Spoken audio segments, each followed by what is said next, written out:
Good evening, everyone. It is October 15th, 2020, and this is Side Quest Side Sesh. Up first, the big question on everybody's mind. Camera 2, Grant.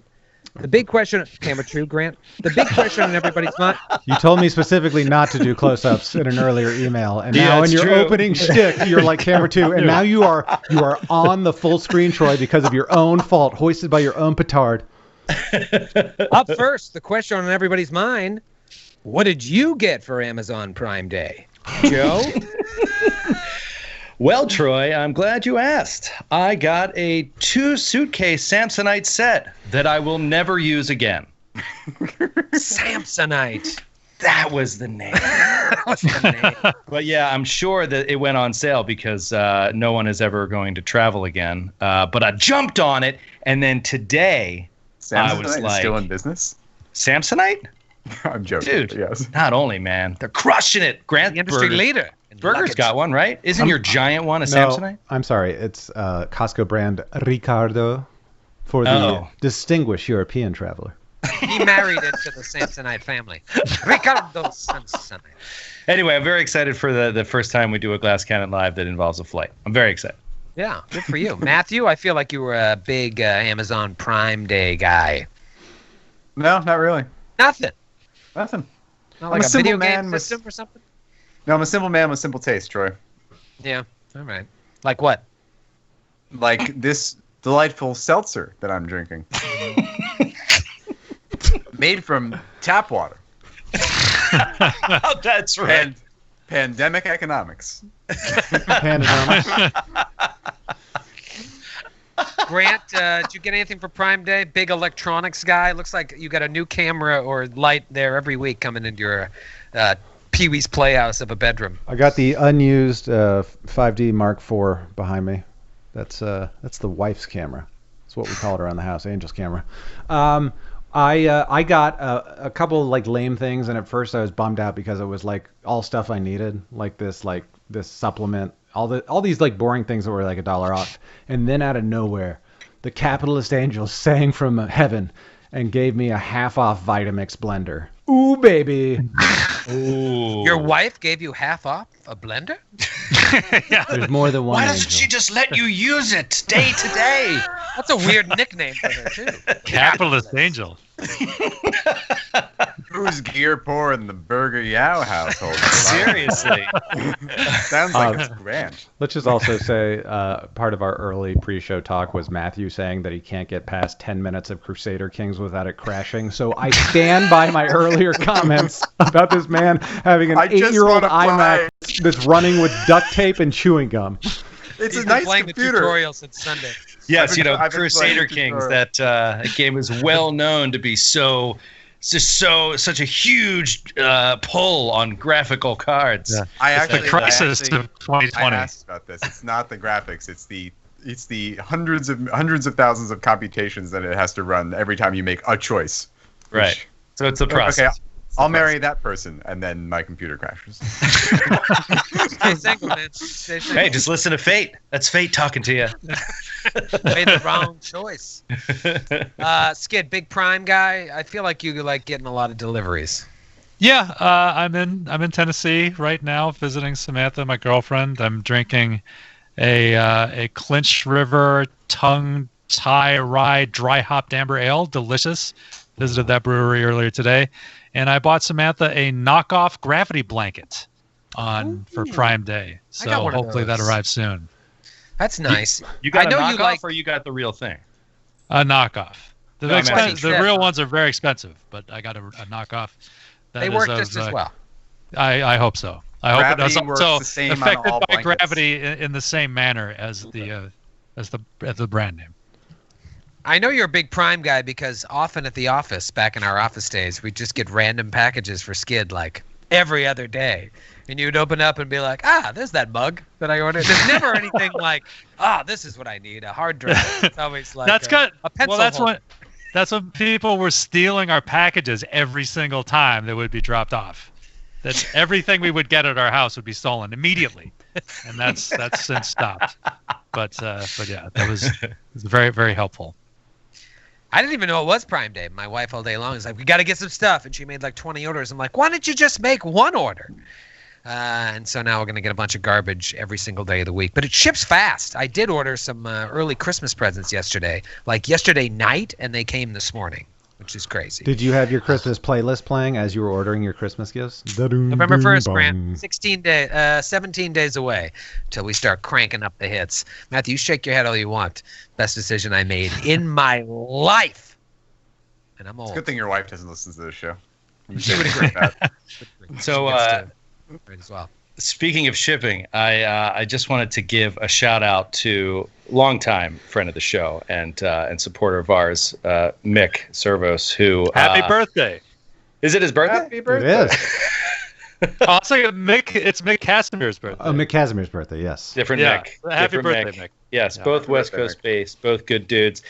But Mick sent us a package, and I was just at the office on Monday, and I get the package. I think it's the spirit of the package is really for Skid, but I took it to my house, and I might just leave it here. It is. What is it? The Probably full. alcohol. It is the full original set of white books of the original Oh, Dungeons and Dragons. Wow. baby. Oh my! What? Rules kidding for me? fantastic medieval war game campaigns playable What? with paper and pencil and miniature figures. Men and Magic, Volume 1. Wow. What? What? I've never owned one of those. That is Yep. incredible. It is incredible, and he sent us the whole thing, dude. It is volumes 1, 2, and 3, and then supplement Wow. 1, Greyhawk. Oh, come on. Oh man, Look at the beholder. Look at the beholder, dude. that's awesome. Look Oh, at that. Come on. How incredible is that, dude? Volume 2, Monsters and Treasure. I mean, it's That's really, really incredible. Oh, so nice thank you to so get all much, your- Mick. Fucking When did that greasy, come out? Cheesy fingers on them. Will you wear gloves when you play with those? That-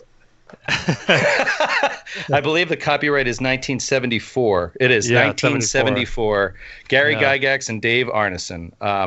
It's so awesome. I've just been reading Book 1, Men in Magic, just cover to cover. It's just so awesome. It's really, really cool. So thank you, Mick. Thank you, man. God, I can't wait That's- to look at those if I ever do. No, you won't. I mean, if you Okay. come over someday. Okay, that'll happen. No. These need to 2022. get back to the office. They'll get in the office. I trust me. Speaking of shipping, yesterday we put a bunch of brand spanking shiny new dice sets on the old glasscannonnetwork.com website, and a lot of them sold out really fast. We had 3 new colors of sets, purple, pink, and gray. Man, they're all great. Gray, can't go wrong, but the purple and pink, red hot. And then we added D20s. Obviously, we added a purple and a gray. We didn't do pink D20s. We already did those. But then more greens, more reds, a couple other colors. So hit up glasscannonnetwork.com. Go to the store if you want to get some dice. And we will send those out to you. I think there's still a few sets left and some D20s. They went so fast, we were like, we got to order more because of the holidays. What a great Christmas present, an official Glass Cannon Network dice set, or 5 to 10 D20s to stuff in a stocking. I love the purple one. The purple one is just... Purple one's hot. You want to take a look at it? These are all sold. So if you're seeing this on air right now, Touch it. Don't touch it. This is someone's. This is someone's. You're going to get this in the mail. But look at this hotness. Oh, that is hot. So gorgeous. Whoa. Your fingers Hot. don't actually touch the die. That's good. No, they're in the bag. I didn't Yeah. touch it, you jerks. But yeah, so for those of you that wanted purple or pink and find that they are sold out on the site, a reorder, supplemental order has already been put in because of how fast they went. So in a few weeks, we're getting a whole other shipment of purples and pinks and a few others. So we'll keep you posted on that. That should be late October, maybe early November. Thank you to Norse Foundry for the quick turnaround as we panicked. Like, whoa, had no idea purple and pink would be so hot. So hot. They're so hot. Everyone wants to get their hands on those Johnny Halfling pinks. JHP. That's what we need to call them. Johnny Halfling, obviously Skid's new character for Side Quest Side Sesh. Maybe you've noticed I'm wearing another shirt featuring another one of Skid's characters, Mr. Nestor Coin. Oh, hell yeah. Why am I wearing this shirt? 2 reasons. One, go buy this shirt. It's an awesome shirt. It's very comfortable, and it's available in our other store. That's our apparel store.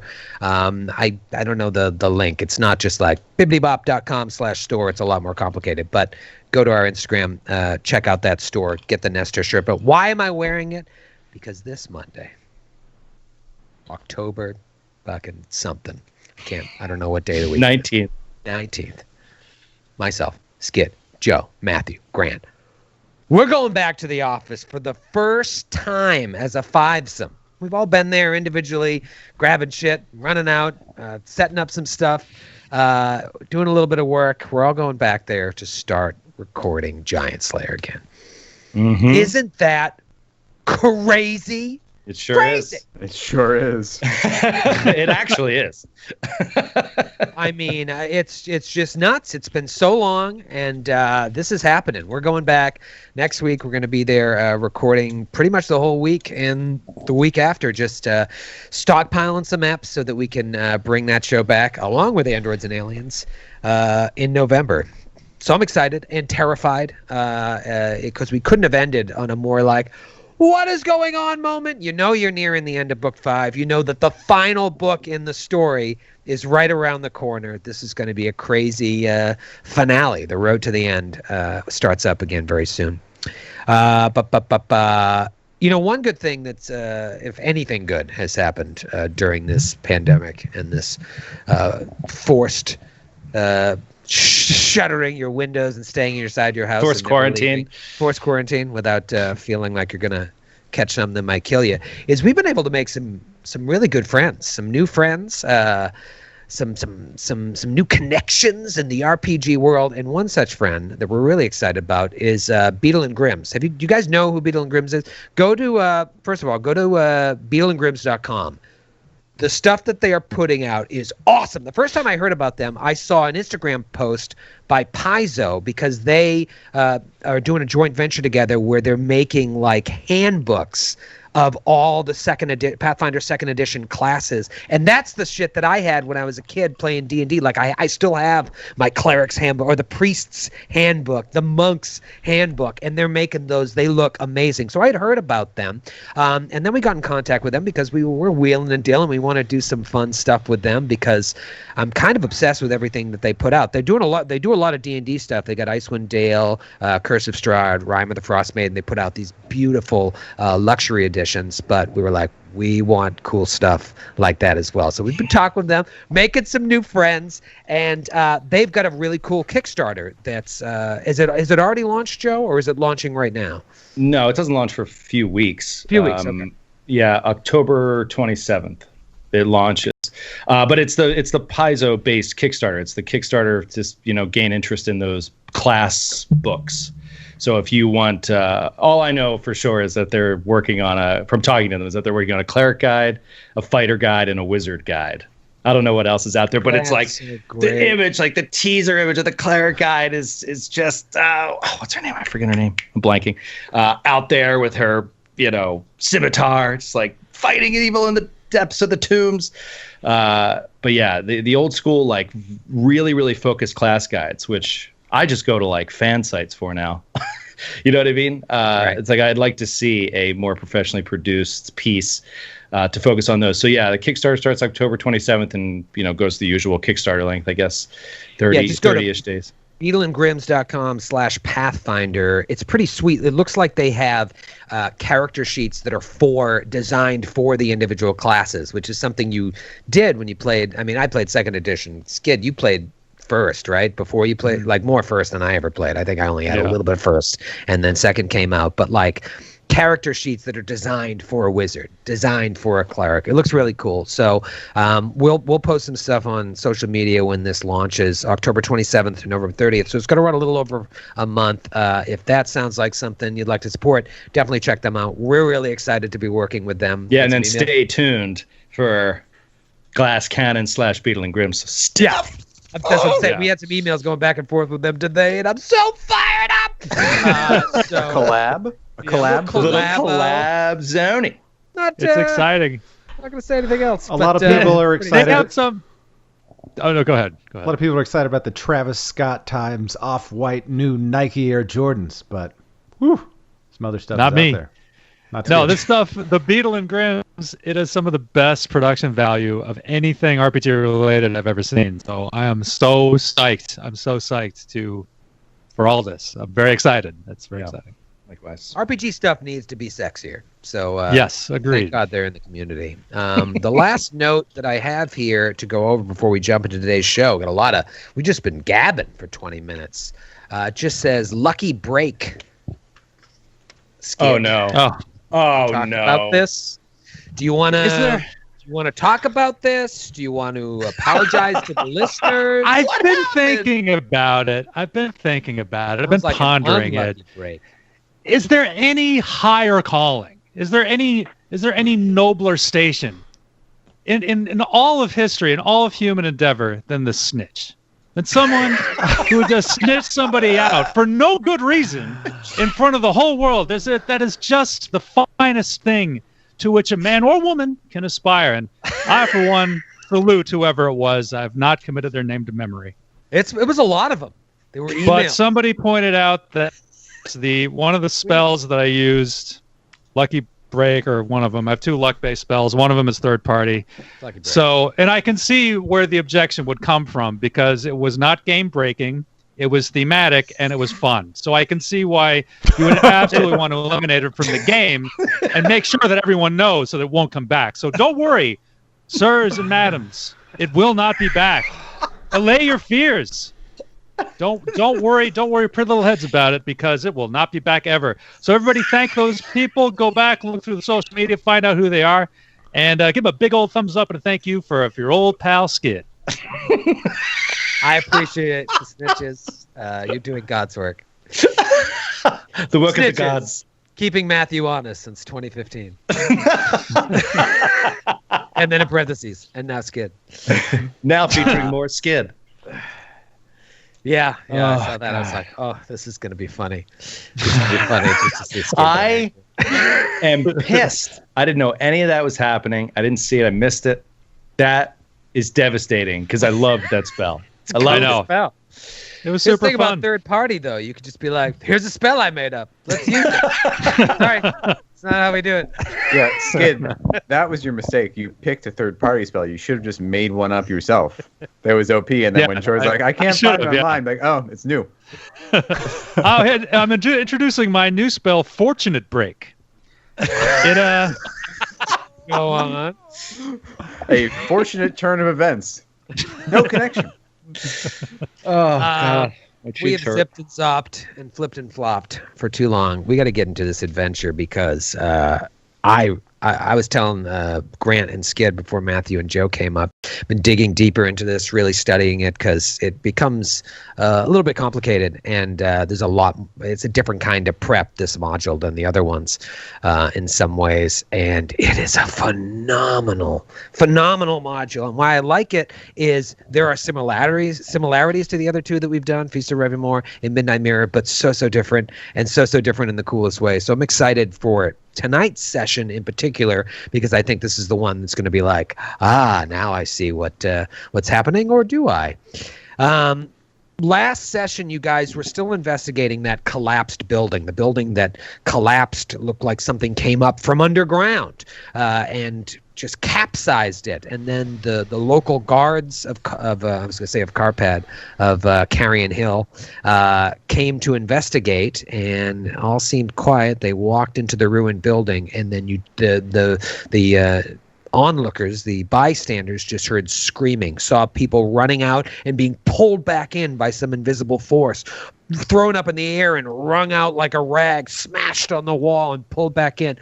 There is some crazy creature or force or a number of enemies that are unseen and causing some sort of destruction. So you are tasked by the Mayor Hegri, to check this out because he's already lost his captain of the guard and some of his best men.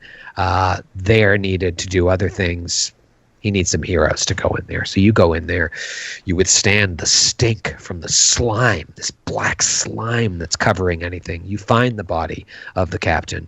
You find his best sergeants. You also find a staircase going down. So you go down, and as you go down, the architecture starts to change from that of just the woodwork of upstairs to stone. And you get down there, and you find yourselves in an ancient crypt, a crypt that has some sort of ties to Taldor and Aradin. What is going on? You continue exploring. You find a door that is barred on the other side. You're able to get through. You go into the next room, and you're attacked in the dark by these creatures that are from the Darklands themselves. They speak their own language. You kill 2 of them, and then the other one finally surrenders. You're able to comprehend his language, and he tells you, like, we were hired to just watch over this place while these other guys did their thing, and they were doing some sort of crazy magic down below, and we just got out of here. We heard some loud stuff happening, locked ourselves in here. We assumed that all those guys that hired us were dead, but we were just staying here, protecting, doing our job just in case. You've killed my friends. Can I go back to the Darklands? And you're like, all right. And you let that guy go. So then you keep exploring, and you find a staircase going down and going down and down and down. It goes over 800 feet down below the surface. You know that Carrion Hill is built on top of all the ancient, civilizations that came before Carrion Hill. There's just tombs and tunnels that have never been fully explored. No one knows how deep they even go. And it seems like you have tapped into one such sort of endless exploration. You get down there, and as you get down, the architecture keeps changing and changing and changing until it's even more ancient. And we finished last week with you guys entering this enormous cavern. Let me give you a little bit of the flavor text again, because it feels like forever since we last played. Immense cavern. The floor is uneven. It's like loose stone, like, the stone that's kind of like up, and we could trip you if you're not paying attention. Fungus everywhere. The ceiling is rising like a church cathedral, 100 feet above your head. Glowing fungus is everywhere. Where everything else has been dark, the glow from this fungus that surrounds everything provides the room with this purple, blue, sickly light. We see toppled pillars, mounds of rubble to the west, and then to the east, more fungus, bones, and rubble rising. There's hills and valleys of this rubble and fungus. In the middle, towards the back, looks like some sort of flat-topped altar stone with 3 really crazy-looking, ancient-looking trees surrounding it. You see a trickle of what appears to be sludge running thickly and slowly from a hollow under the altar stone to gather to the northwest in a swampy pool in the center of the room to the north. You see several cave passages branching off from the main cavern. Looks like they're all blocked by iron bars. Black slime, round footprints wind all around the room. And I also told you see at least 2 dead bodies. Let's go to the map here. You guys are way to the south where those pillars are. You just came down that staircase. But to the north, you see one body sort of behind some rubble, face down at the edge of this swampy pool. And then you see another one up, like lying near the altar. They've got to be dead. Not only are they not moving, even from this distance, you can see that they are similarly mangled to the bodies that you found upstairs. What do you want to do? Those crazy trees just looming overhead. Let Sakari through. Let Sakari through. Let him look at the bodies. He's a medical professional. Let the man through. Sorry, I'm not paying attention. Let him. I'm having atmospheric audio issues. Sorry, I'm not paying attention, Johnny.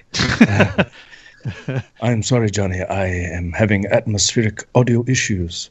Trying to set the tone. You, of all people, should understand. I understand.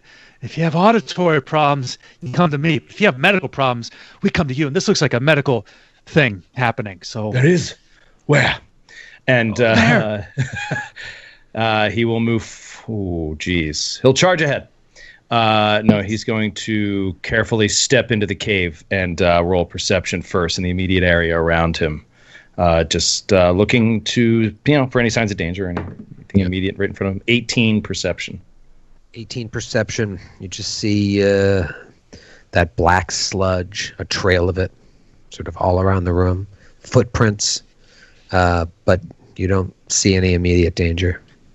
And it was the same black sludge that was up in the house, right? Yeah, looks like it. Okay. Looks like it either came down the stairs that you just came down to here, or it went up the stairs. And you saw that sludge upstairs as well, so odds are that whatever it was may have come from down here or returned here after it finished what it was doing upstairs. Can I do a detect magic? I'm going to just do a 60-foot cone, and then you kind of go around and around and around. Yeah, absolutely. 60-foot cone. Are you in the room, or are you still on the stairs? Yeah, I'll come down. I'll step in with. Okay. You are detecting some auras of magic to the north, in the direction of the water, in the direction of the altar,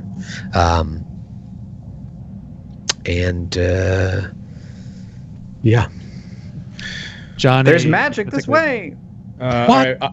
I will detect magic and hold it for multiple rounds in a 60-foot cone, just to identify the exact how many auras, their relative strength. You're detecting an aura in the pool. You're detecting an aura on the altar, and you're detecting auras on the bodies. Okay. Can I roll a spellcraft check to identify these schools of magic? Sure. 15. Okay.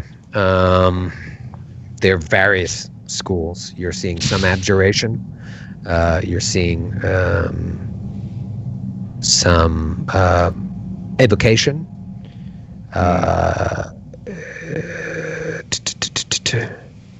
Yeah. Divination? No, Yeah. Any enchantment? No, I don't think you're seeing any enchantment, no. Okay. Well, he doesn't think we are seeing any enchantment, so... I beg to differ. Yeah, not the type of enchantment you're looking for. Like you might see the enchantment of a magical weapon or magical armor. You know, that be considered an enchantment bonus? No, sorry. I just mean, am I saying the name of the school wrong? Isn't it enchantment? Like the school that deals with like compulsion effects and stuff, like mind affecting. That's enchantment. You don't see anything like that. Okay. I'm thinking of like enchanting a weapon. Right. Yeah. That would be transmutation usually. If it's just like a +1 weapon, it's transmutation. Really? Okay. I believe. Okay. Zakari will slowly and patiently move forward and do, from this distance, perception. Do the bodies look obliterated? Do they look like space marines shot down in combat, like we see on the map here, or is it possible they're like slightly breathing and maybe alive, just injured? Quick perception from a long distance, natural 20. Okay. 30 perception. All right. So even though you're a bit distance away, that odd purple-blue glow provides you with enough light for your expert eyes to hone in on them, and they've got to be dead. They are both like completely they have no color to them whatsoever. Their bodies are twisted, like the one guy upstairs looked like he was twisted like a rag. But unlike the ones upstairs, and I could be wrong, I can't remember, but I'm pretty sure these ones look like they're covered with incisions deep incisions.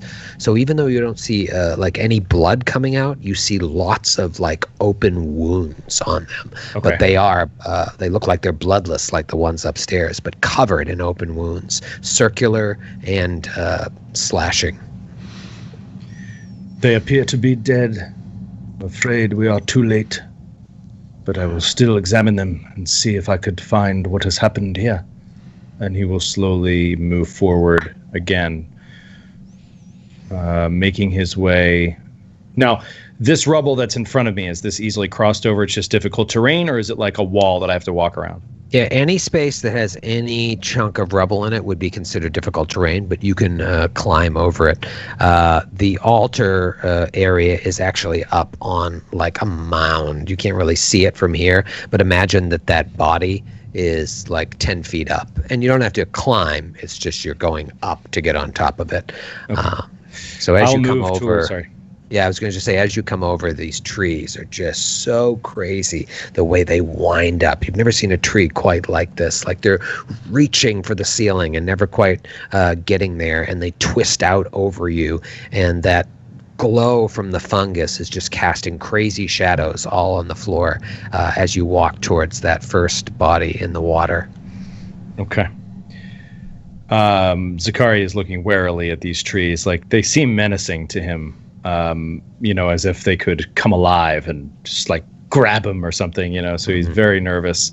He's going to move away from them and to the first body that is across the difficult terrain, get closer to it and do a more thorough examination of the incisions and stuff like that, just to see, what is at the edge of the incisions. Are there burn marks? Is there a cauterizing effect? Is there a residue, a powder, anything like that? Okay. Roll a heal check. 25 heal. First thing you notice as you get closer to this figure who's dressed in a dark robe, you look up to the altar, the body up there has the same exact robe on. This one looks to be a hunchback, a hunchbacked man. His face is floating down in a pool of sludge. You go to examine these wounds, and they're just like completely open, and you don't see any blood whatsoever, not even a stain of blood coming out of it. So they were probably made after the death and after whatever sucked the blood from it or removed its blood. And the circular ones look like bite marks. The slash could be a slash from a weapon or possibly a claw. Interesting. He relays this information. Vern will approach the other body. Okay. I'm careful not to go in the water. Can I stand in this square and not be in the water? Yeah, for sure. And you can even stand in the square next to the body, which is also on top of the mound. That tree is towering over you. Do you know what I mean? So there's no actual tree there. All right, so I'll stand underneath the tree. The middle of it is the trunk on each one, so you can't stand where the trunk is, but the rest is three-dimensionally up above you. All right, so you come up towards the altar. Before I check the body, can I just do a perception check to see if anything's about to, ruin my day? Sure. 19. 19. No. If there's anything incorporeal in the room, though, 21. 21 for incorporeal. You slowly approach the body and the altar, kind of like listening around you, your eyes darting back and forth, looking for both corporeal and incorporeal beings, and you feel pretty safe. Okay, now I will inspect the body. Now you will inspect the body. Roll a heal check. 15. Okay. This one doesn't have the markings of the other one, the bite and the open slashing wound. It's just slumped against the western side of this altar. And again, twisted like someone was wringing out a rag. Also bloodless, like completely pale. You don't see, if someone was wrung out like this, there'd be blood spatters coming out of its mouth. Nothing. Can I do my detect magic again to see if I can isolate one of the sources of magic from over here? Sure. So you go to detect magic. The strongest aura of magic is coming from this open tome that lies on the altar right behind him. And then you also detect some magic on his person. This ancient, looks like a heavy, heavy tome just lying open on the altar just above the body. I will peek up over the altar and inspect the tome. Everybody roll a perception check. No. Ooh, natural 18. Ruffo got a 16. 26 for Vern. And 26 for Johnny Halfling. Zakari was too focused on this dead body. Got a 14. So no one got a 27, as it were. If it's incorporeal or haunt, then yes, I did. And you got a 28. Yeah. You peek up over to look at this book. It's written in a script you don't understand. But at that moment, right on the other side of an altar, a face pops up and goes to bite you. Oh no. Roll for initiative. Oh, My God. What does a face look like? What does it look like? What does it look like? What does it look like? Show us the face. Oh dear. Oh dear. Oh dear. All right. Talk to me about initiative. Ruffo Rumblebeard. Ruffo, we haven't heard from you tonight. Ruffo has a 20 because he is ready to rumble and make his enemies crumble. Vern. 20. 20 Ooh, for Vern. Ooh, reflexes, Vern. Who's got the higher inish bone? I've got a +3. Ruffo? +4. Oh, you really made me wait for it. And Matthew. Really did. Johnny. I had Johnny's a 15. Johnny with a 15. Zakari. 6. 6. This is going to be very, very interesting. I don't like the word interesting in that context. In that context. I wish I had this image ready to go, but I'm going to throw it up right now so you can see kind of an artist's rendition of the situation here. It's not exactly what's happening, but this is the creature that is coming after you. Oh. No, thank you. I can't help but notice that the creature seems to be eating a limb. Yeah, this one is eating a limb, and I believe this is a picture from the future, and that is your limb. It looks a little long for a goblin, but use your imagination. You see this altar, that covered in fungus, that book open, and skulls all over the altar. You didn't mention the dozens of skulls adorning the altar. Yeah, that's on the other side. You couldn't see it. Well, I did say there were bones everywhere, but as you were approaching, I didn't mention it again. But you see those gnarly trees. The trees are much crazier looking than they are in this artist rendition, but. Yeah, cool ass creature, and oh man, when you walked up there and you rolled your first perception, you didn't hear it creeping up right behind the altar to see what you were going to do, and as you peek up to look at it, it's like, get away from my property. And now, let's talk about the surprise round as it goes to bite you. Flat-footed. This is actually going to be pretty bad. If anybody knows this module, it's not good. Word on the street is everyone knows this module, Troy. Yeah, that's what I keep hearing. Against flat-footed, that is going to be a 16. That is a miss. Oh, absolutely huge. Round 1. It is the creature's turn. Oh. Not that huge. Well, when you see what it can do, you'll realize how huge it was that it's only getting 1 attack before Matthew and not 2. Well, actually, it's getting 3 attacks right now. Let's start with the bite. Bite is going to be a 12. Brutal. Oh, that's the best one. All right, these are all against flat-footed, obviously. First claw is a 22. Yes. All right, a couple of things are going to happen. You're going to take 7 points of damage, and I need you to roll. I need you to fix my mic, first of all, and then I need you to roll a save. I can do the Just save. your- I can't touch the mic. We're Just far your away. classic fort save. 19. 19. I think you're okay. 19. Where is the DC of this save? It's definitely not 19, but I'm curious what it is. Okay, you are not paralyzed. Oh, Here comes the second claw. back at it again, huh, LaValle? 25 with the second claw. 6 points of damage. Give me another fort save. Oh, no, you. 9. Oh, come on. You paralyzed, sucker! Oh no. One of our Oh, highest man. initiatives. No. For 5 rounds, the max! Oh no. The max! Oh no. If you watched our Strange Aeons playthrough, this is all seeming a little weirdly familiar across the board. Bad start. Bad start.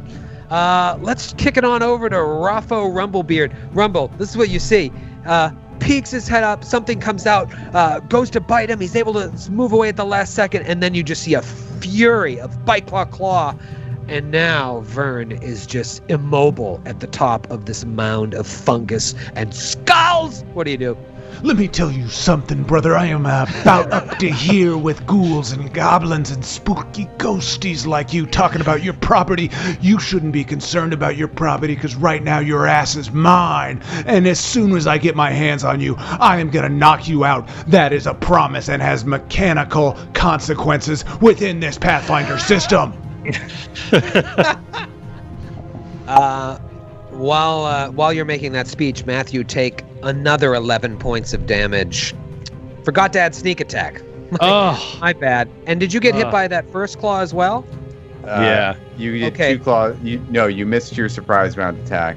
But Right. you missed your bite, but you got me with both claws. So take another 11 points of damage because both claws hit. You get sneak attack damage for both. Wait, so 11 or 22? 22. Oh my god. Along Vern, with the damage Vern to is, those claws. Vern's not looking great. Bird's not looking great. That's insane. Rumblebeard. Why is it insane? You hit me with you paralyzed me and did considerable damage. No, it's just insane that your brand new character is going to die. Rumblebeard, talk to me. Rumblebeard rumbles and stumbles and bumbles his way off of the difficult terrain.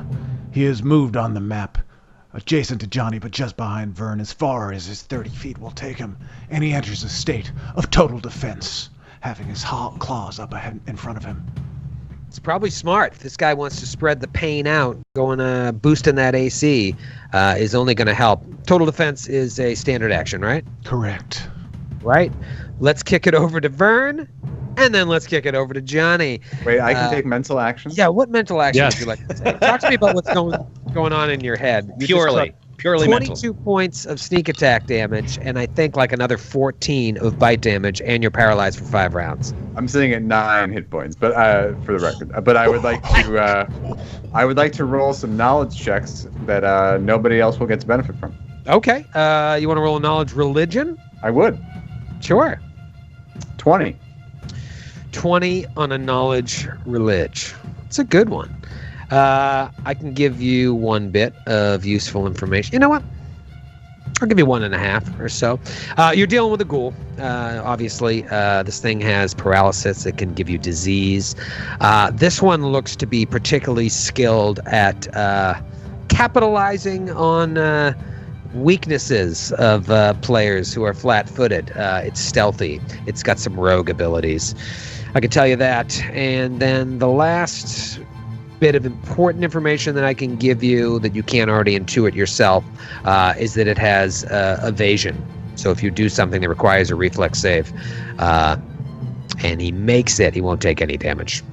I try to telepathically transmit this information to the group and hope that it works. And some music kicks up out of nowhere That's as my Johnny telepathy. Halfling. Johnny! Yeah, he's been good. He's warming up. So Johnny Halfling takes a 5-foot step back, gets behind Raffo, behind that gigantic meat shield of a man. And you all hear this music come from out of seemingly nowhere. Hey, everybody. All right. Let's fuck up a little bit, okay? When the ghoul bites with his teeth, dear, it might scare you just a bit. Fancy gloves, though, well, where's old Johnny Halfling? Oh, he's gonna smack your face to shit. All right, let's do this. And everybody gets inspired courage, +1 to all attacks and damage. Back your face to shit. Amazing. Oh, God. And that's a standard? Yes. Action? All right. Just smashing. I love that he incorporates his name in every song. Oh, Johnny Halfling! He's very good at self-promo. Right. I'm still laughing about his ring song. For Rafa Rumblefield mostly praises himself and Shaylin. It's a ring song by Johnny Halfling. Only tangentially mentions Rafa. Let's finish off the round with Zakari, who rolled a 6 as opposed to the Ghouls' 26. Yeah, that was no good. Zakari is going to. He snaps his head around when he hears this violence happening, and he takes his attention away from the body, and he can see what is happening to Vern, and it is awful. And he freaks out. He's immediately immediately. You know what ghouls do. These are basic creatures. You see what's happening to him. You saw the damage he took. You're turning around and just seeing this thing unleash crazy power on him. So you know. Yeah, he knows. So Zakari is going to immediately turn and just reacting is going to go into his pouch quickly, and he rifles through and draws out a very important piece of paper, shakily opens it and begins a prayer to Asokar and casts Remove Paralysis on Vern. Oh. Amazing.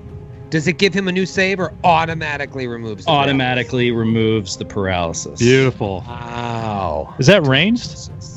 It is. It's within 30 feet, and I am exactly Nice. 30 feet away from him. Wow. Huge. That's really good. Really good, Zakari. Thanks, Let's Joe. take it to round That's my 2. buddy Vern, man. And then the scroll is like all these crazy divine writings and symbols, and then it vanishes and just and the parchment just disappears into thin air. It is the creature's turn. The creature is going to 5-foot step next to Raffo and Vern. First, it's going to start with a bite on Vern. See if it can take Vern out of the combat. Maybe paralyze again. Maybe give Vern a disease. We'll see. You're not flat-footed anymore, even though you technically haven't acted in combat. I did act. I took a mental action. Mental action, that's... So, sadly, no sneak attack damage. Isn't that the worst for a rogue? When it's like, well, now I'll just wait around while the rest of my party does all the Tell me damage. about it. Troy, I think you can rest comfortably with what the damage you did to me was. That was pretty bad. Yeah, I'm talking about it. Well, he's flanking with a dead body. Can I say it's his friend and ally? Here we go. Do you normally try to eat your friends and allies? Because that's what he was doing. Well, he is a ghoul. 20 to hit. In his defense, Miss. he is a ghoul. Miss with Missed. a 20. Nice. Yeah, because of these. That's my buddy Vern. He's like, Vern, get out of the way. All right. Claw on Raffo. 23. Miss, brother. Oh, fighting defensively. Defense. So how does Right, this total claw defense. coming in? How do you Claws block it? coming in, he swipes it to the side, and then just a sheet of baby oil flies off of his bicep. Second claw. misses with a 13. It totally loses its round. Huge. Especially where every attack can do paralysis. It is Rapho's turn. Rapho, what you gonna do, brother?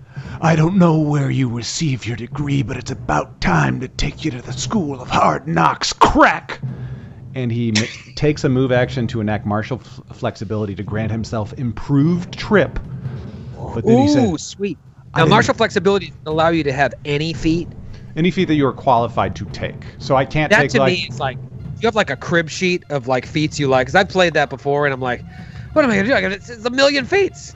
I do, and there are certain things I can't take. Like I can't take Vital Strike right now, which would be huge because it's a +6. Like those are. I have like a list of all the feats I love, and then I look through, and I'm like, I don't qualify for that. Oh yeah, that one's third party. I would never dare do that. Because I'm a good player. Idiot. What kind of buffoon would bring a third-party element to the table? It is fun, though, because you can have, like, your go-to, but, like, if you were in a situation that you totally weren't expecting, while it's somebody else's turn, you'd be like, is there anything I can do here to help in this situation? So it's a cool little thing that you can do. So you're going to try and do an improved trip. I'm not going to try to do an improved trip, brother. I'm getting that ready for next round. This round, I didn't forget what I said when I moved over here. I told you I was going to knock you out. So Rapho swings with a haymaker with all of his might. Natural 20! Natural fucking 20! You are going to knock him out! Roll to confirm. I don't think that's going to confirm. That's a 14. Bastard. No, that does not confirm. However, I'll give you exploding dice. Okay. Explode them. 8 exploding dice! Oh, nice! Awesome. Well, you've been rolling it. I'm like, he's going to roll it, even if he doesn't. So start off, brother, by taking 22 points of damage from these Fists of Fury. Wow. Don't you double that strength bonus. I have not doubled the strength bonus, brother. A lot of people have accused Rapho of taking performance-enhancing drugs in the past, and those people try to drag my name through the mud, brother. It's not true. But I see some mushrooms in this cavern, and Rapho has been known to taste the rainbow, brother. Oh my God.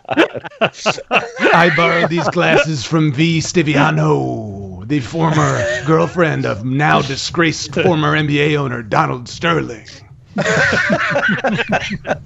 Borrow these from my valet, the capitalist. You think it's so much fun trying to put my friend Vern here through fortitude saves? Well, brother, time to give you a taste of your own medicine. You give me a fortitude save and tell me what you get. Oh my God. Okay. Is this like stunning fists? Oh, that's not good. That's an 11. That is a fail, brother. You are now immediately unconscious for 1d6 rounds. Unconscious? I told you I was going to knock you out, brother, did I not? You've got to be kidding me. It's the You end are of the now combat. unconscious for 5 rounds. Yeah, that's it. Rumblebeard Wow. brings it to the Pain Town. What is this ability? You've got to be kidding me. That's insane. It's the end of the combat. I only get to use it once a day. It's called Knockout Once a Day, DC 16, EX ability. Wow. And I'll read the rest of it for you because it's fun because we haven't seen it on the show. At 4th level, once per day, a brawler can unleash a devastating attack that can instantly knock a target unconscious. She must announce this intent before making her attack roll, something I did twice. If the brawler hits and the target takes damage from the blow, the target must succeed at a fortitude saving throw DC 10 plus half the brawler's level plus the higher of the brawler's strength or dexterity modifier, bringing that to a DC 16, or fall unconscious for 1d6 rounds. Each round on its turn, the unconscious target may attempt a new saving throw to end the effect as a full round action that does not provoke attacks of opportunity. This does not work against creatures immune to critical hits. Oh, wait a minute.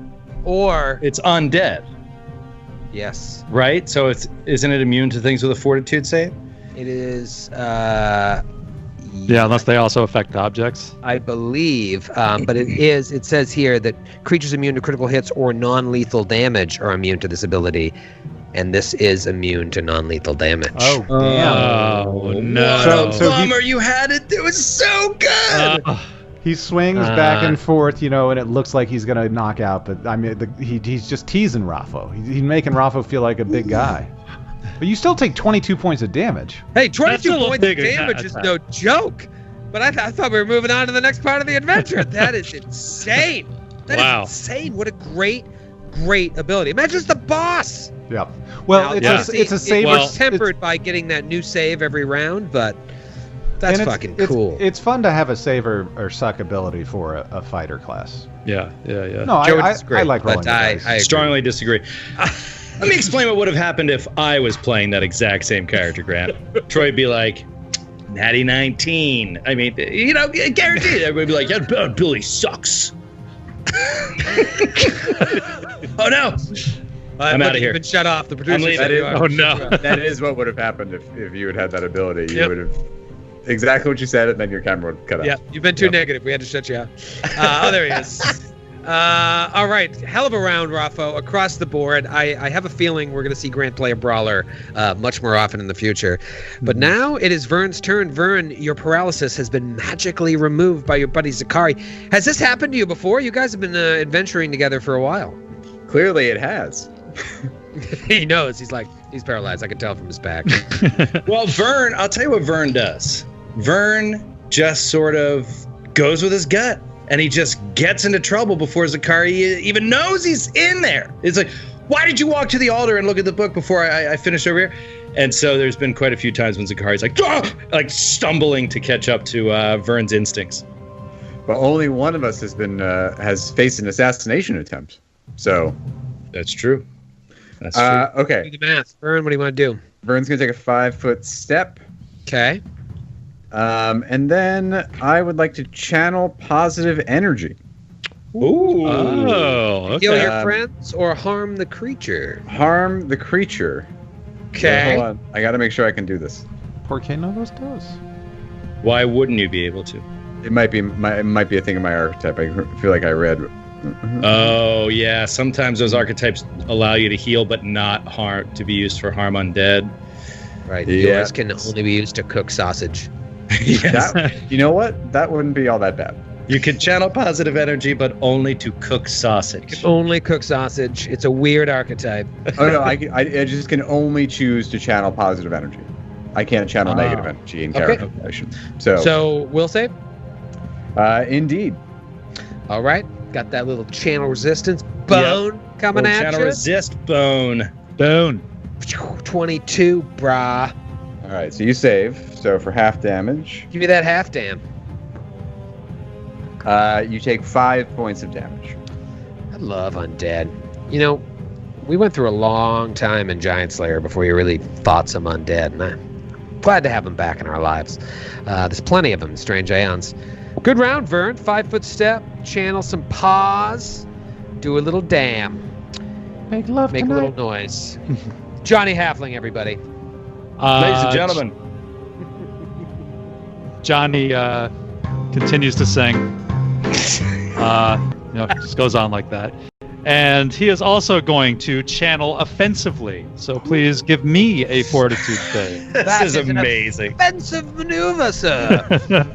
I think you might have got me. That is a 15. Oh, that just makes it. 1 point of damage. Enjoy. Oh, jeepers. 1 point of damage. I thought about this during the prep. I'm like, they can all channel positive to do damage. All right. Very cool. Johnny is still singing, still inspiring. And now it is Zakari's turn. Zakari is nervous about getting too close to this thing. And, Rapo's the meat who's supposed to be taking care of this shit for us. And when he almost knocked him out, he thought that he had chosen well.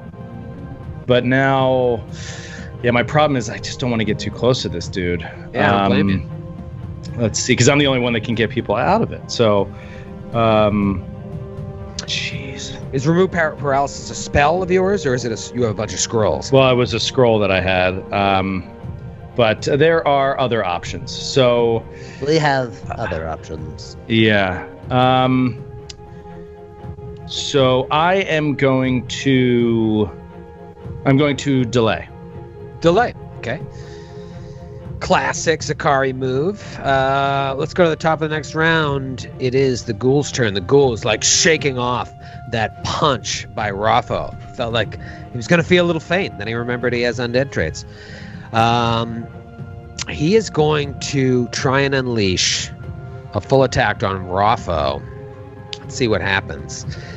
One's got to hit, and then he's got to fail his fort save. Here we go. Ooh, coming out hot with a 25. Oh, no. Oh, you got me, brother. And this is the good one, because the bite does paralysis and disease. Let's talk damage. 8 points of damage. Give me fort save number 1. That's fort save number 1. The first fortitude save calculates out to a 20, brother. Oh, yes. You are not paralyzed. No cool fever today for my buddies. Let's take it all the way to fort save number 2. Grant is heating up the charts this week with 2 fort saves. Grant, you got to roll another fortitude save. I'm sorry, brother. I was too busy styling and profiling on these ghouls. It's just being weird. Another 20, brother. That's 212. Straight out You're the just gates. doing this like Greco-Roman wrestler prep. I'm doing like when you select a character in Mortal Kombat or Street Fighter and they just wait for the second character, you're just like, fight. All right, here comes the claw. Oop, out of the box. Miss. 27. Come on, Love Come Valley. on. I think he's Max. cooking his die, brothers. Damage. Max damage, 9 points of damage. Give me another fort save. Natural 20, brother. Oh, Dude, this is like... Yeah, this is just the thriller in Manila right here, these two. I'm going to give you a little spoiler alert, brothers. He's George Foreman. I'm Muhammad Ali. So you looking like I'm really hurting you, but I'm really not. And then a miss with a 13. And again, nobody else is paralyzed. And no diseases have been contracted. Let's go right back to Raffo. These guys are just duking it out at the top of the hill. They're at the top of the steel cage. by God, that man has a family. Oh, God. Raffo is going to unleash a bit of brawler's flurry on you, brother. Brawler's Sorry, I've been drinking. Sorry, actually, Zakari is going to go before Raffo. Go for it, brother. And he's just going to move tactically into position because of all this difficult terrain that he's behind. So he's just going to get himself closer in case he's needed later. So he's going to, that's his round. Just a move action, or did you double move? Wait, let me see. Yeah, I had to double move to get out of the difficult terrain. There's just so much of it. And I only have a 20 feet speed. So I'm just going to get out of there. I just wanted to put myself between the creature and Raffo in turn order. Okay. Now it is Raffo's turn. Raffo unleashes a fist to his face. Shoot right out of the box. Raffo doesn't know his own strength. An 18 to hit. 18 misses this dude. Oh, no. Glancing blow off of the chest of this horrible ghoul.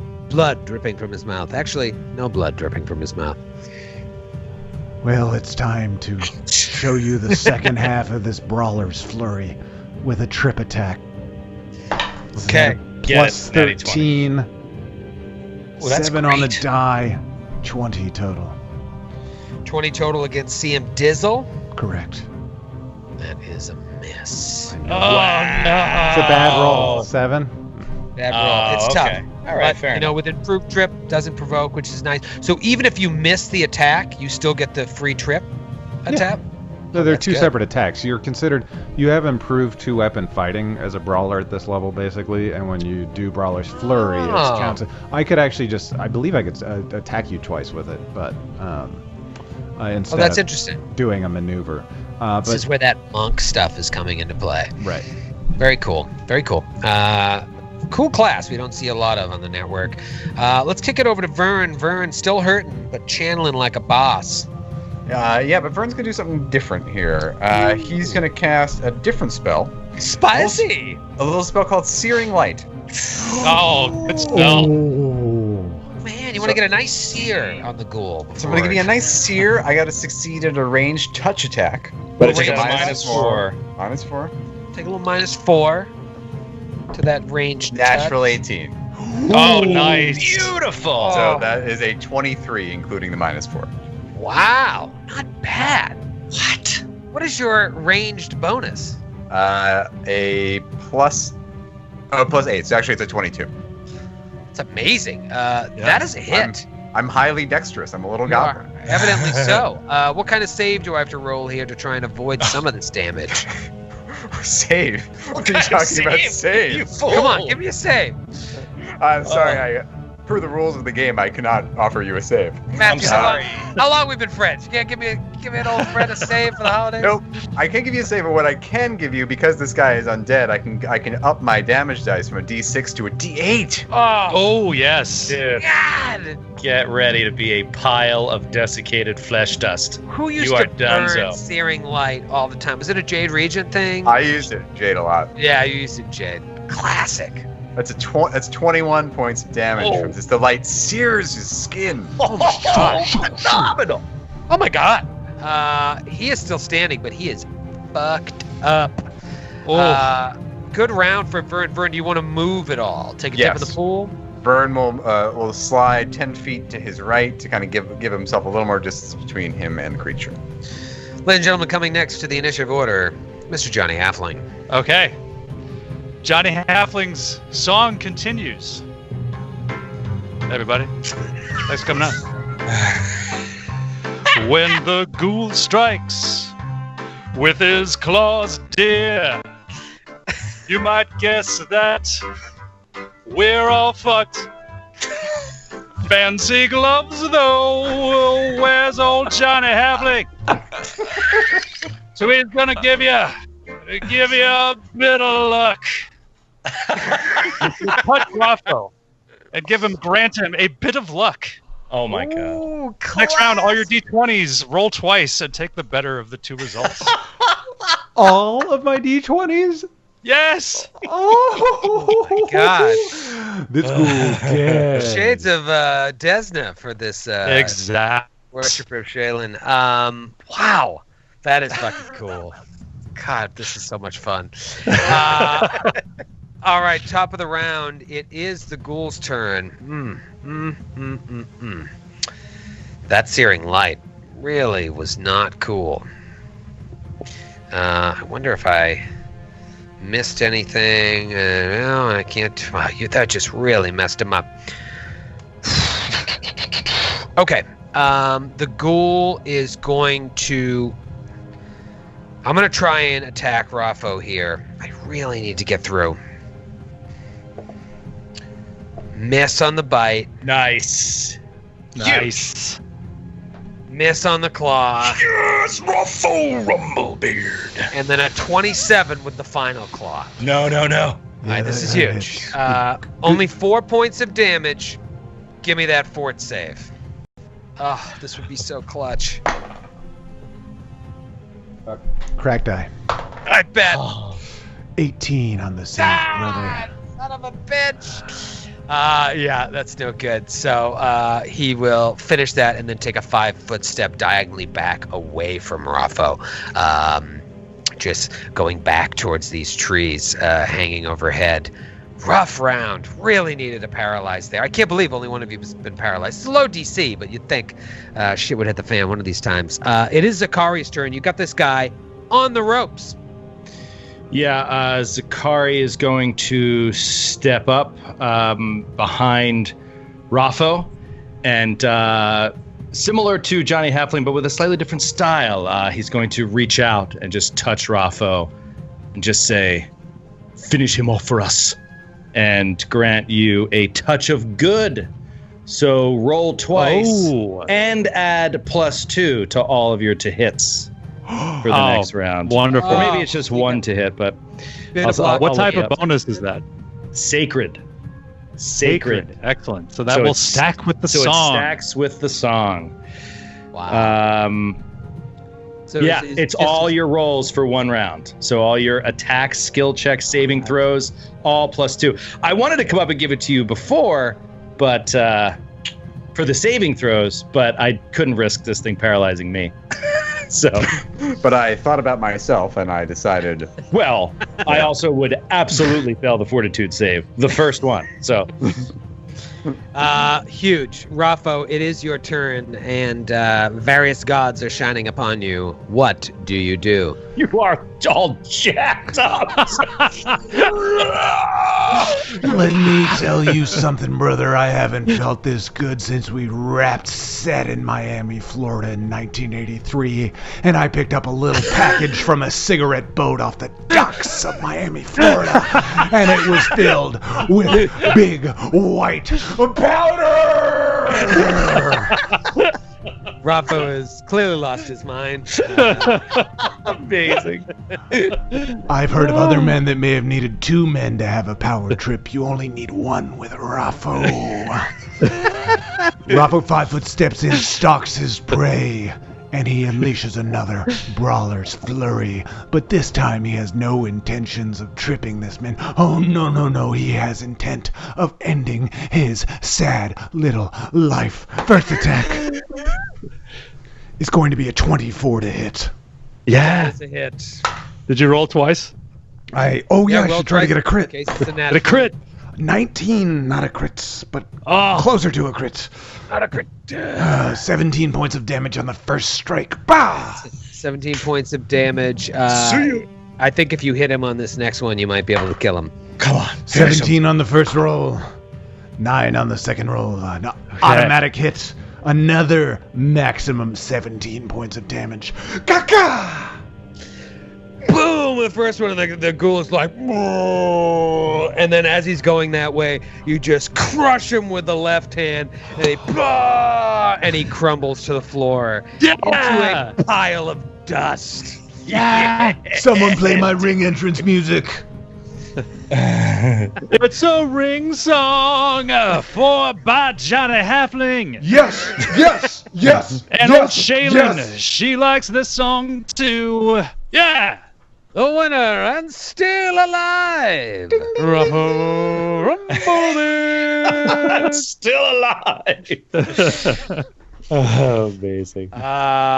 Awesome combat. Good way to help each other out there. I was interested to see how 3 clerics would work together when you got a lot of the same stuff, but it seems like your archetypes and your mix of classes have given enough diversity to create an interesting scene. I'll be interested to see if there's going to be a combat that really stymies you, because it's like this works until it doesn't. We shall see. I think if we got swarmed, I think if there was like a bunch of enemies, then we'd be in a lot more trouble. But if there's one guy that we're facing down against, like we have a huge advantage there. Huge, especially if they're undead. Especially then, yes. All right, this guy crumbles, like I said, into dust, and now there are essentially 3 dead people in the room: a dead ghoul, or what remains of him, and these 2 other bodies in this strange room. Now that you're deeper into the cavern here, you're able to see a little bit more. You see up here to the northeast, there is a tunnel that has some bars that look like they used to be barring it, but they've been bent and broken open. Similarly to the northwest, you see another tunnel leading out. However, the bars in front of it are still intact. The same with a tunnel leading out to the west. And then to the southeast, you see a tunnel that, from Zakari's standpoint, unlike the other tunnels that look like they just continue on as tunnels, this one looks like it opens up into a chamber. The one here to the southeast. A lot of stuff going on here. Is anybody else hurt besides me I think just you. and Rafa? 21 points down, brother. Yeah, I'm down quite a bit. So here, I'm gonna. I'll burn a channel. And everyone roll a will save. Everyone will. Everyone's sausage is cooked. Okay, so that's gonna be 12 points from that channel. Okay. I'll channel 2. Oh, 7 more points. Feel great. All right, let's stop there, and then Zakari will get out his wand of cure light wounds to top you off, Vern. Yeah, I could use I'm down 16. Down 16. Okay, so 2, shocker. Then 7, and then another 2. Awesome. Nice. Give me And one then more. another 7. So that's Okay. exactly 2d6? 16. So 4 charges to get you back up. Oh, charges. I thought you were channeling. You know, you mentioned a will save, Troy. In my game of Rise of the Rune Lords with Skid, I played a superstitious barbarian, and every time someone tried to heal me, I had to fail the will save. It was awful. Yeah. In some ways. It was tough. It was tough. It's like playing a what's the vampire? Dhampir. Dhampir, yeah. They can't be Dhampir. healed by channeling, right? Mm-hmm. Can we go investigate this book now without Yeah, being dude. attacked by an undead? Yeah, dude. Can you say it in character? Yeah. How does your character say that? Zakari, there's a cool book. Let's go Show- look at it together, Show like best friends. Zakari moves over, dead serious, frightened of this novel or book, tome, and Novel. novel. Frightened of this novel. How many stars did it Frightfully get on bad. Goodreads? And he wants to know, if it's some sort of cultish thing. He's very wary of it, but he will approach with caution. And man, I'll tell you one thing that I really dig about paladins is detecting evil at will. Just like that. It's nice to have. So yeah, I will come over with Vern and we'll examine the book. Okay.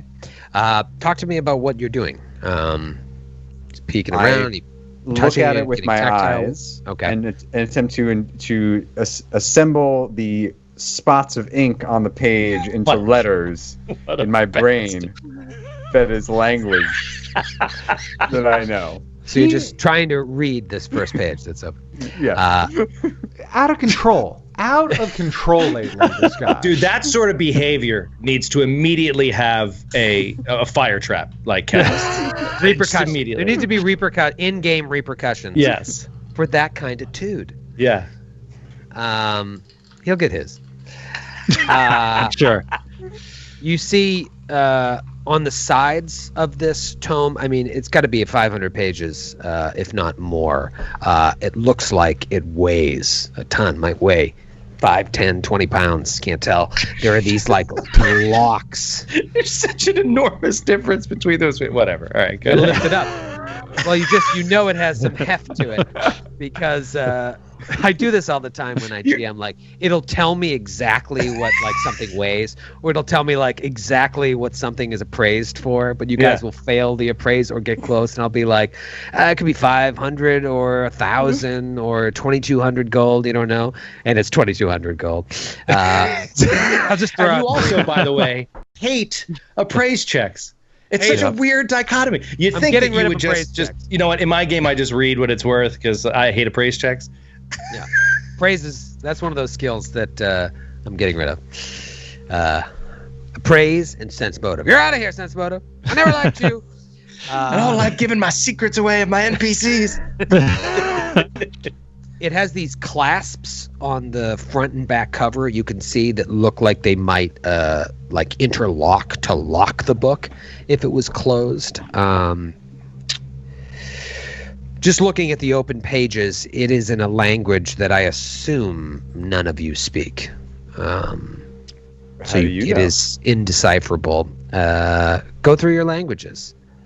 Hey, old Johnny Halfling still has some time left on his comprehend languages spell that he cast upstairs, if you know what I'm saying. So maybe I could try. All right, so with Yeah, comprehend that's language, hours, isn't it? It's 10 minutes per level. So Oh, 10 minutes. Okay. yeah. okay, and does it just allow you to straight up read something that's in another language that's strange? Yep. Okay. Except for idiomatic phrases that are tied to the culture, I believe. Okay. It's written in Aklo. Ah, God, I interesting. love having characters with Aklo, and I never had one that actually mattered. God damn it. You're looking at the parchment, and everything on this first page is like relatively indecipherable. It doesn't make any sense, but there is hundreds of pages. Whatever is in this book is going to take some time to decipher. Is that something you want to dig into now? Is it something you want to dig into later? Do you guys have dinner plans? I don't know what else you want to do. Do you want to start fingering through the book? Do you want to look at it?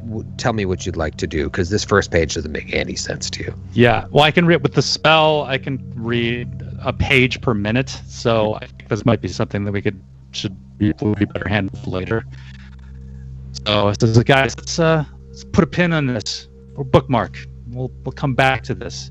It's very interesting, but I'm gonna need some time alone with this book. Yeah, I feel like it might help to speak to someone about what it is. Someone who was using it, perhaps, or saw it being used. That would be amazing. Yes, good plan. I think I can help in this matter. What? And Vern will go over to the corpse by the altar and cast Speak with Dead. Nice. Nice. That is not low level. Speak Dead. So, yeah, sorry, go ahead. I actually had a question that I never asked. Are these guys old guys in heavy robes? Or are they, like, did you ever say if they're human even? Yeah, so the one that was face down was hunchbacked man. Oh, hunchbacked. Right. Hunchbacked man. And then this one up here, Vern spent more time, looked at it really quickly, and then went up to the book. But it is same robe, and it's a man, an older man. Okay, so these are the older guys that the Dark Creepers were talking about? Yes. 2 of them. As far as you know. Okay. All right, now we're getting somewhere. Now we're getting somewhere. Walk me through Speak with the Dead. Does it answer questions? Does it babble? Does it get a will save? I will read you the text of the spell. Okay. You grant the semblance of life to a corpse, allowing it to answer questions. You may ask 1 question per 2 caster levels. The corpse's so how many knowledge questions is that for you? 2. Okay. The corpse's knowledge is limited to what was the question that Joe asked that one time we got to Speak with Dead scroll? Let's not. Okay. We just. Yeah, what was it? It was Does great. this scroll really work? Yes. Are you really the head of the Quickie Mart? Answers are brief, cryptic, or repetitive, especially if the creature would have opposed you in real life. The corpse's knowledge is limited to what it knew during life, including languages it spoke. If the dead creature's alignment was different from yours, the corpse gets a will save to resist the spell as if it were alive. Mm-hmm. If successful, the corpse can refuse to answer your questions or can attempt to deceive you using bluff. Curious. Obviously, you can't speak to what happened after it was dead. Right. If it was subject to a Speak with Dead spell in the past week, the new spell fails. Okay. I didn't know that. Oh, wow. That's interesting. So you said you can ask it 2 questions? Yes. All right. All right, so I rolled a will save, but I don't tell you if I succeed or not. Because if I do succeed, you might just be lying. I'll tell you the DC then, so you know if you succeed. So you know if you succeeded or not. All right, tell me the DC. It's DC 16. It's only if his alignment is different than mine. It is. I am. Which how do you know? I really hope it is. What are you? I'm chaotic evil. No, I'm true. I'm chaotic evil.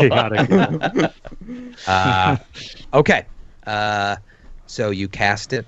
Involves some sort of somatic. Burns sits down, cross-legged in front of him, raises his hands, casts the spell, and says, "Speak to us. Come back, the old lady of graves. Bring back the soul for just 2 more questions. 2. It's all we ask." And then this babbles. This man twisted like a rag, his body like, like a shriveled up accordion. His eyes just dart open. And he looks at you. My dear fellow. Not breathing, eyes open. What happened here?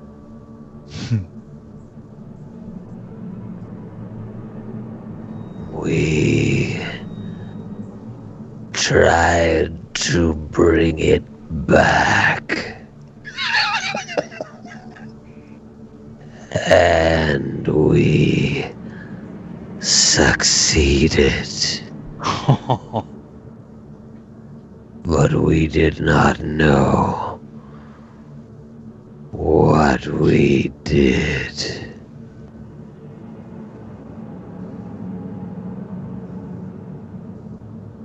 Stares at you. Okay, I was just waiting to see if that was the end. Yeah. I didn't want to rush him. Then we made peanut butter and jelly sandwiches. They say the key to a good interrogation is just staying silent and letting them keep talking.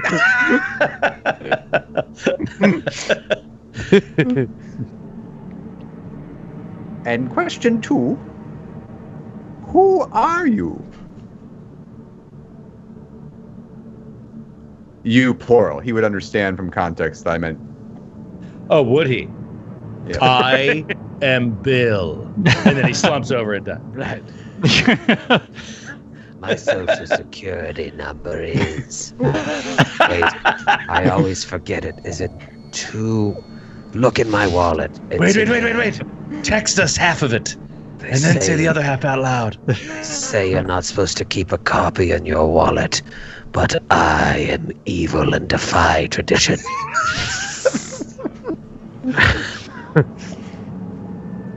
We are the keepers of the oldest, and I was Marshan.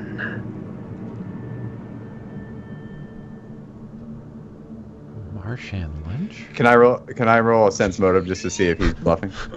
Yeah, please. 22. You don't think so? I think he's straight up truth. And there was nothing in what he said that seemed like it could be a lie. And then can I roll a knowledge check on the keepers of the oldest? Yeah, you can do knowledge planes or knowledge arcana. Planes it is. 21. Ooh, nice. 21. I also got a 21 Arcana, if that matters. If that was an easier DC or something. And we all hear the conversation, right? Right. It's not just like one-on-one in your minds or something. Okay. The oldest.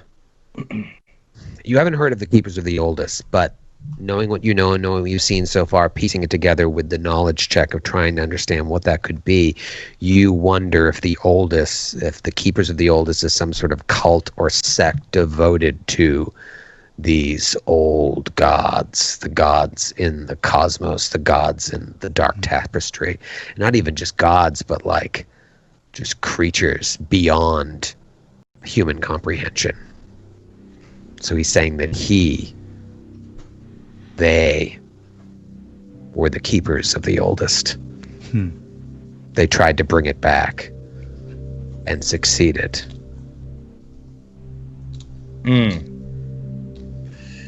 Thank you, Marshan. You have been most agreeable as a conversational partner. Rest now. May Pharasma's grace be upon you. Eyes closed. Perhaps we should have asked why they brought it back. If there is some greater purpose beyond just their obedience or their mandate as members of this obvious cult, but perhaps they had some purpose in doing this. Some greater purpose. Well, I've got good news for you. Tomorrow we can come back and I can cast it on the other guy. Yeah. There you go. Perfect. Let's all rest. We rest immediately. We rest right here under the trees, under the welcoming boughs of these horrifying underdark trees. Can we search the bodies? Yeah. All right, so you search the bodies, and that can include the body of the ghoul, or what's left of it is just a pile of ash. You find a ring sifting through there. Ooh. On the ghoul. As for the two men, the hunchbacked man is wearing a filthy cloak and also has a ring. And Marshan is wearing bracers of armor, and you see a wand nearby his body as well. And if you remember, just to jog your memory, you did sense a magical aura coming from the lake itself when you detected magic.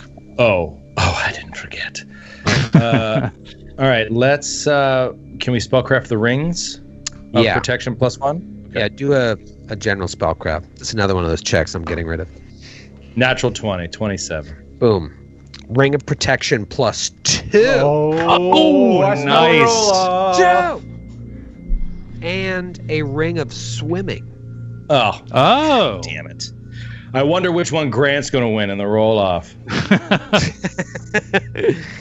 And then the cloak and the armor, you can do a 1 check for both. Cloak and the armor, that is a 24. Bracers of armor +1, and dirty old cloak of protection +1. Ooh, fantastic. And the wand, just fucking tell you, is a wand of chill touch with 15 charges. Okay. You were rolling rocks on those spellcraft checks. Okay. Awesome. Yeah. Awesome. What else? Pretty good haul. Very good haul. Let's roll off on the Ring of Protection +2. Yeah. That thing is amazing. Very, very nice. Can I get a bit of luck again, please? Oh, I'm sorry. I think it's I'll still get one to active. myself. Are you all trying to get the Ring of Protection +2? Oh, hell yeah. I am. Oh, yeah. Yeah, who would? Hells yeah. Can I roll too? Just for hell of it? Give it back to the ghoul. Natural 6. Natural 2 for Johnny Halfling. Oh, Johnny Havling. 11. I'm leading so far with a 14. Here it comes. Grant, don't you do it! The crusher of dreams. Ruffle Rumblebeard. Natural 20. Natural 20. Taking a picture of it right now in the box with a middle finger for you. It's amazing. Can you include a newspaper with the date on it, please? Yeah. Yes. I'm doing it right now. What website do you want me to go to, Matthew? The paper says like Oliver North trials heat up. Name a website, Matthew. nytimes.com. Okay. It's a dye manufacturer that's no longer in existence. Wow, Joe, you murdered him. You murdered him in the face with that roll. There's still a cloak of protection up for grabs. Zakari. I'm sorry, I'm gonna have to take that ring from you, brother, but this one doesn't matter to me anymore because it's only a +1. Are you would you like it? He takes it and casts silence on Rafa. Rafa. You know, Rafa, no, yeah, that is amazing. As a hired man, you might want to review the terms of your contract. You might want to thank your lucky stars I saved your hide from being torn to shreds by that ghoul, Vern. So why don't you get back to your male pattern baldness and your exorcism, and then get back to Raffo. I would also encourage that you is- not to get possessed, because I will not come to your aid. Fair enough. Fair enough. All right. Who would like to throw out the ring of swimming? Throw it in the lake and you guys fight for it. Here, you throw this out. Whoever finds it in the swamp. It's like a pool of sludge. Vern will definitely roll on it. Me too. That's a lifesaver for characters that No, are 100%, 100%. It's just, I'm just not a swimmer. You know what? I'm not even going to roll on it because I just have armor on. Like, there's just no point. I'm not I a got a striker. 5. Natural 5. It's a nat 5 for Johnny Halfling 2. Wow. So let's roll ties. again. See if I get a better number this time. 11. Correct die. 12. Oh no! Come on, Shaylin. What did Grant get? Throw us a bone, yeah. I'm not. I don't care. I Or already you have. bowed out? I have a +7 swim, so it would be just cruel for me to try to win Who it. wants the cloak? Begilding the lily. The cloak won't stack, right? The cloak has the same enhancement bonus as the ring, so it's the same thing. No, cloaks go to saves. The ring is just for AC. Oh! I misheard. No, it wasn't a cloak of resistance. It was a. What'd you say it was, Troy? You said it was No, a it's cloak of cloak of protection. Oh, Wait. was it? You know what? Now you're making me question myself. It is a cloak of protection +1. No. Yeah, that's what he said. I've never heard of that before. That's why I'm Yeah, I asking. know. I Neither haven't I have. I did that thing where I googled cloak of protection and didn't write Pathfinder. Cloak of protection? Is that a thing? Yeah, I didn't even. You know what's so funny? It's not coming up. Is this like a Typo? typo in the adventure? I see cloak Wow. of resistance. I see cloak of protection in like a custom card for Pathfinder, and you get a +1 bonus to AC and saving throws with the card in the Pathfinder game. But What? The chat. Pathfinder card game. The chat is saying it's a thing, and that it is a special item.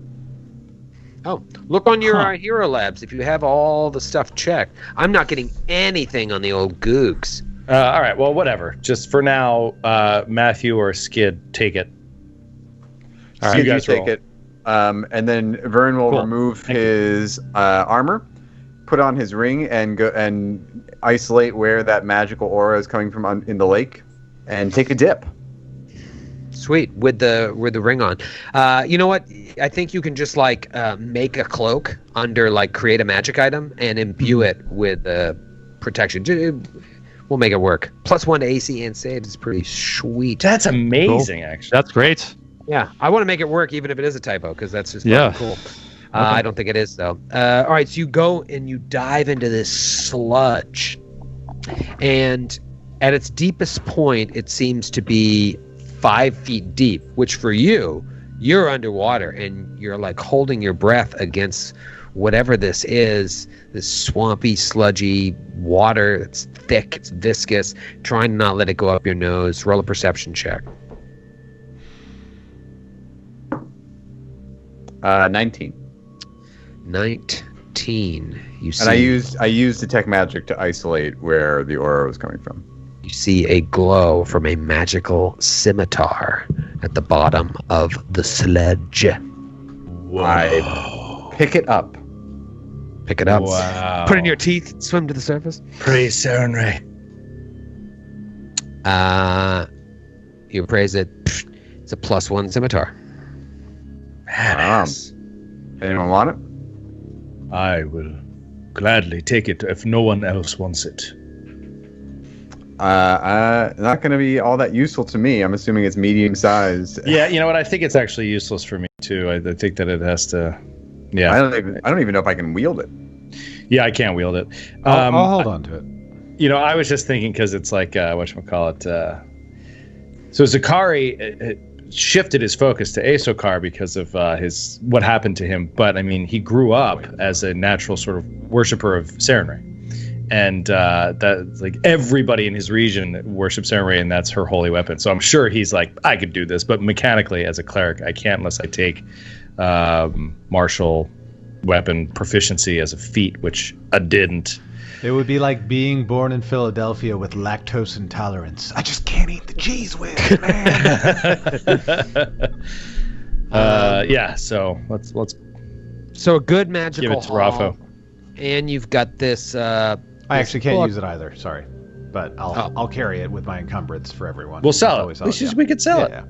It's good cash.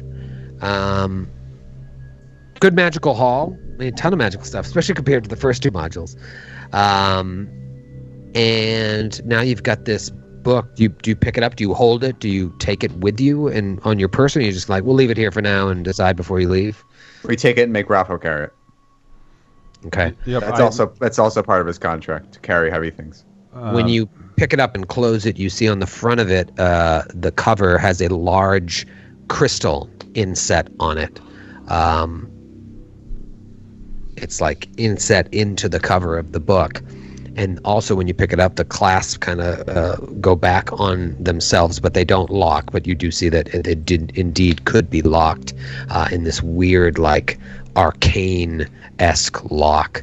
And then you see the spine of the book. And Johnny can read the title. It says The Narcotic Manuscripts. PNAKOTIC. Can I do I'm not gonna religion Google that. check or something on that? You can do Arcana. Arcana. Or No, I someone can't. can do Arcana. 12. I can give it a try. An Arcana check. That's 18. No, No. you're going to need some help. Never heard of it.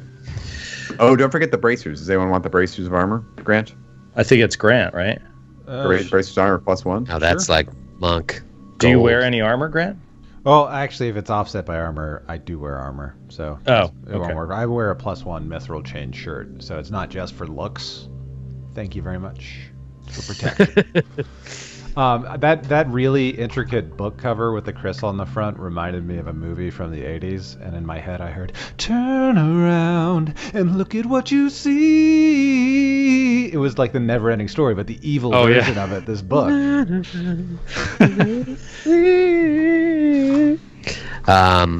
All right, what do you guys want to do? The world is your oyster.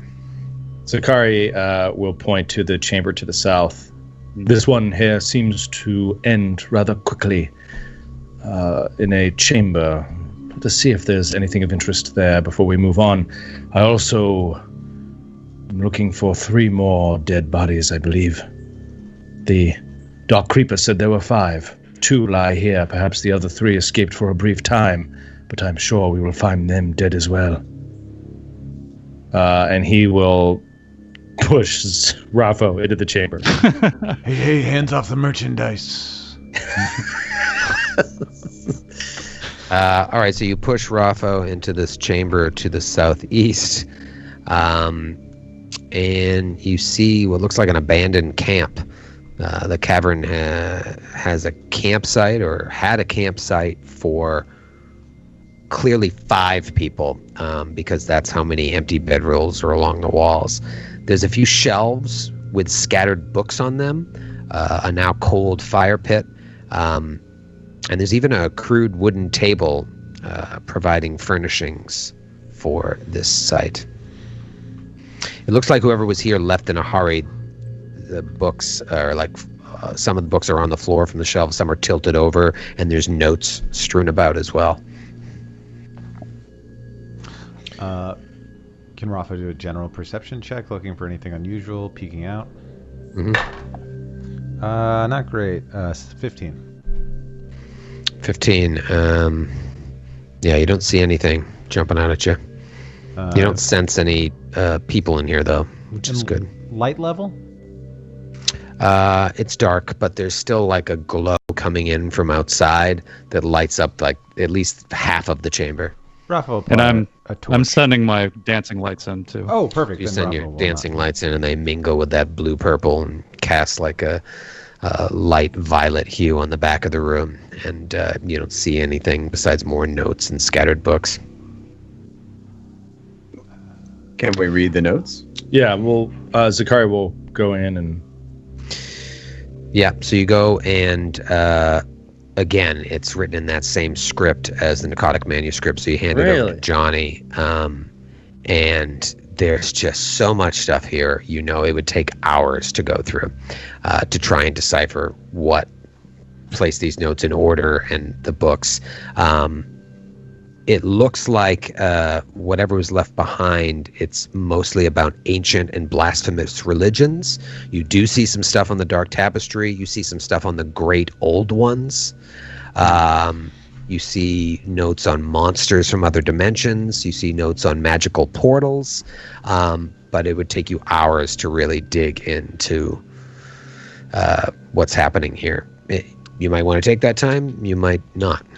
Johnny's just gonna gather up all the notes, like shuffle them into the big book, and close it tight and hold on to it for later when we have some time.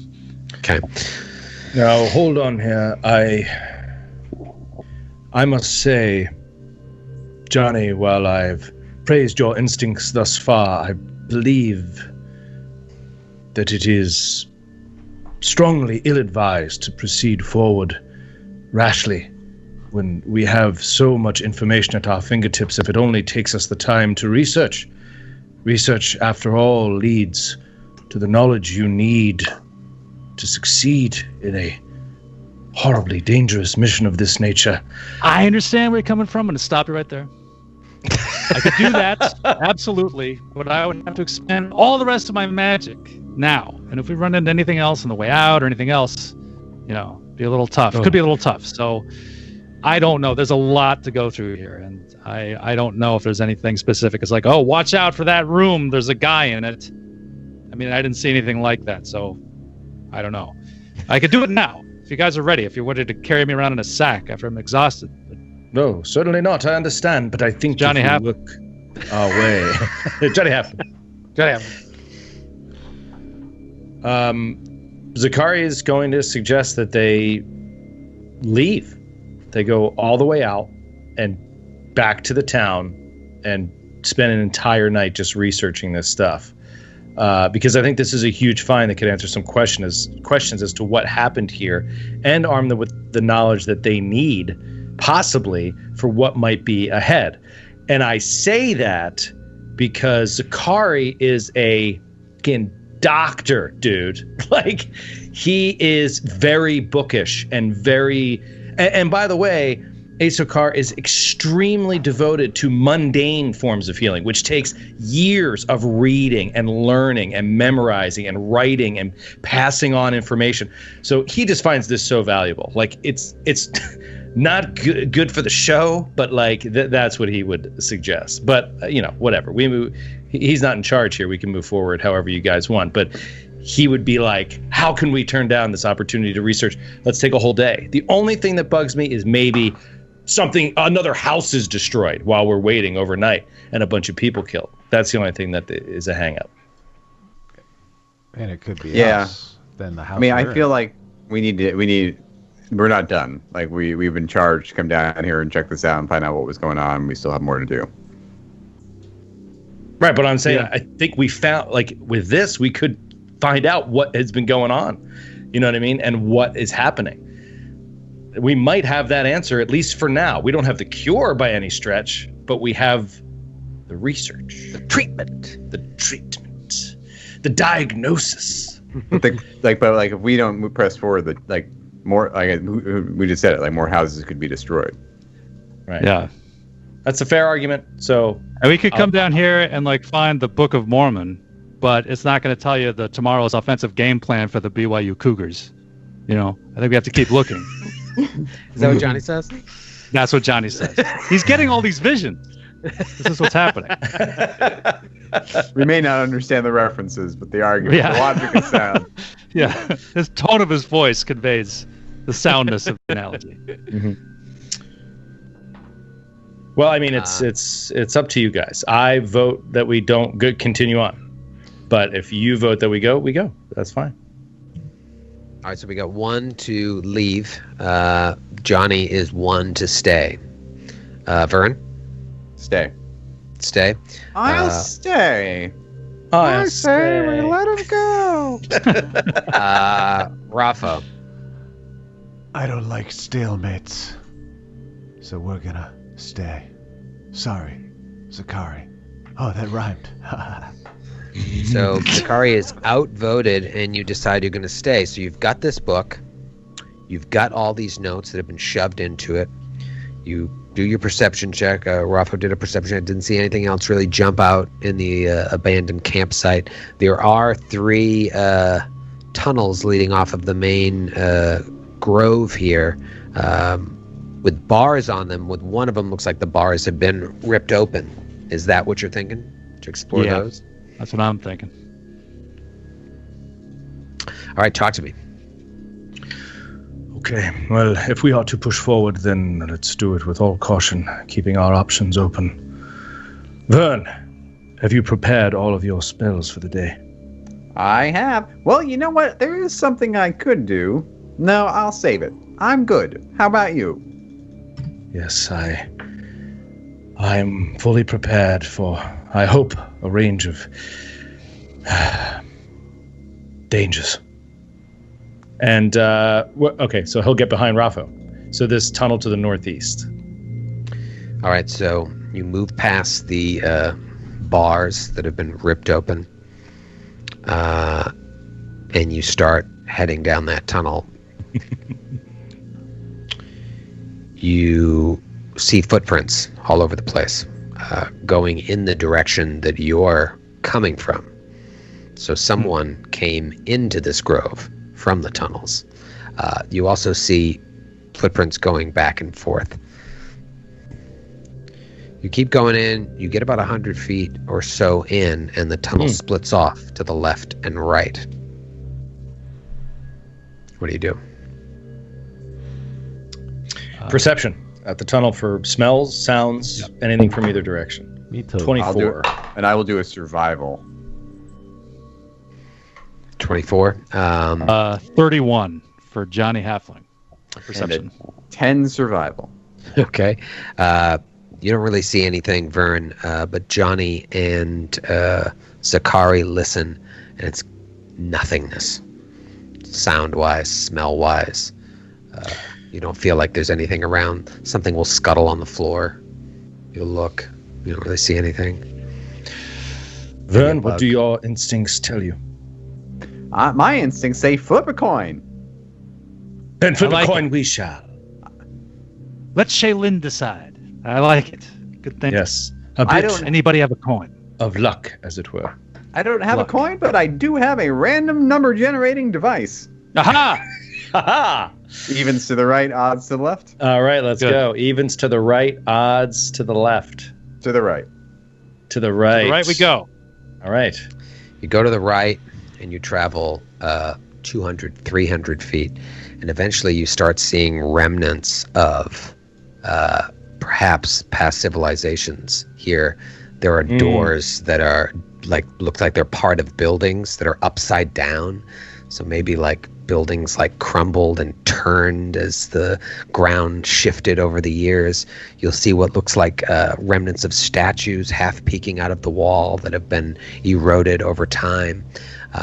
Nothing magical per se, but like eventually the tunnels just start opening up into multiple different directions, and they all seem to be going deeper and deeper into the hill.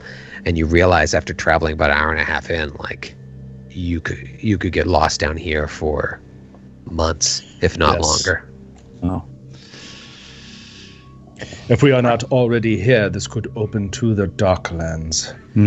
A place we do not want to get lost in. Let us work our way back. Vern, you left the glowing orbs. I'm sorry? You didn't leave glowing orbs every 100 feet? Vern, you have one job, Vern. I thought my job was to pick the direction. Okay, 2 jobs. 1 week later, you're still looking. I know we passed this earlier. We're trying to use a wand of chill touch to break through stone. A month later, Rafo's dead, and it's just the 3 of you walking around. All right, I know. I think Rafo died around here. Now it's a month and a half later. Where he died. And it's just Vern. And that's where we ate him. So alone. Rafa's heart exploded about, right? I remember it specifically. And the final shot is just Vern laying on the ground, and the camera moves past him right around the corner, and we see all of his orbs. We're right there. The real orbs were So close. the real orbs were the friendships we made along the way, though. Right. Oh God! All right, let's. So you make your way back. What do you want to do? Back to the fork, and then we'll go the other way. Okay, you go into the other tunnel, and again, you're an hour and a half in, and you're seeing the same stuff. You work your way back. You have a good feeling that other tunnel is going to be the same thing. So it's kind of a lost cause. Okay, so we'll come back to the horrifying ritual chamber. And then there's the other hallway that isn't gated, right? To the west? To the west, yeah. And you walk in, and you're not 10 feet in before you're like, this is going to be the same thing. Okay. This is the same thing. Caves These tunnels tunneling on forever. No, this is what Carrion Hill is, but the sense you got from traveling now 3 hours in those top two tunnels is like, not only is this just winding through the hill, a little bit up, a little bit down, but Zakari's intuition is correct. These tunnels will eventually lead to all different parts of the Darklands. If the Dark Creepers came up one of these, you never know when you're going to take a wrong turn and end up who knows where. A place you cannot... Enslaved in some sort of drow camp. No. Drow city. Let us go to the gates and break them down. Raffo, with your bare fists. I'm going to pry them apart if that's okay with you, brother. I don't want to break these. Your money makers. I'll shake my money makers for you. So he'll try to just Check. move them normally and see if that works, or is there a strength check? What do you want me to do? Yeah, do a strength check. Those bars aren't going to move. That's a 9 on the die, so it's a total of a 13. Yeah, it doesn't even move. If you take enough time and you all help him, you move it, you start exploring, same thing. All these Let me tunnels. try, Raffo. All these tunnels are the same. The same in that you don't know where they're going to lead. Okay. Wow.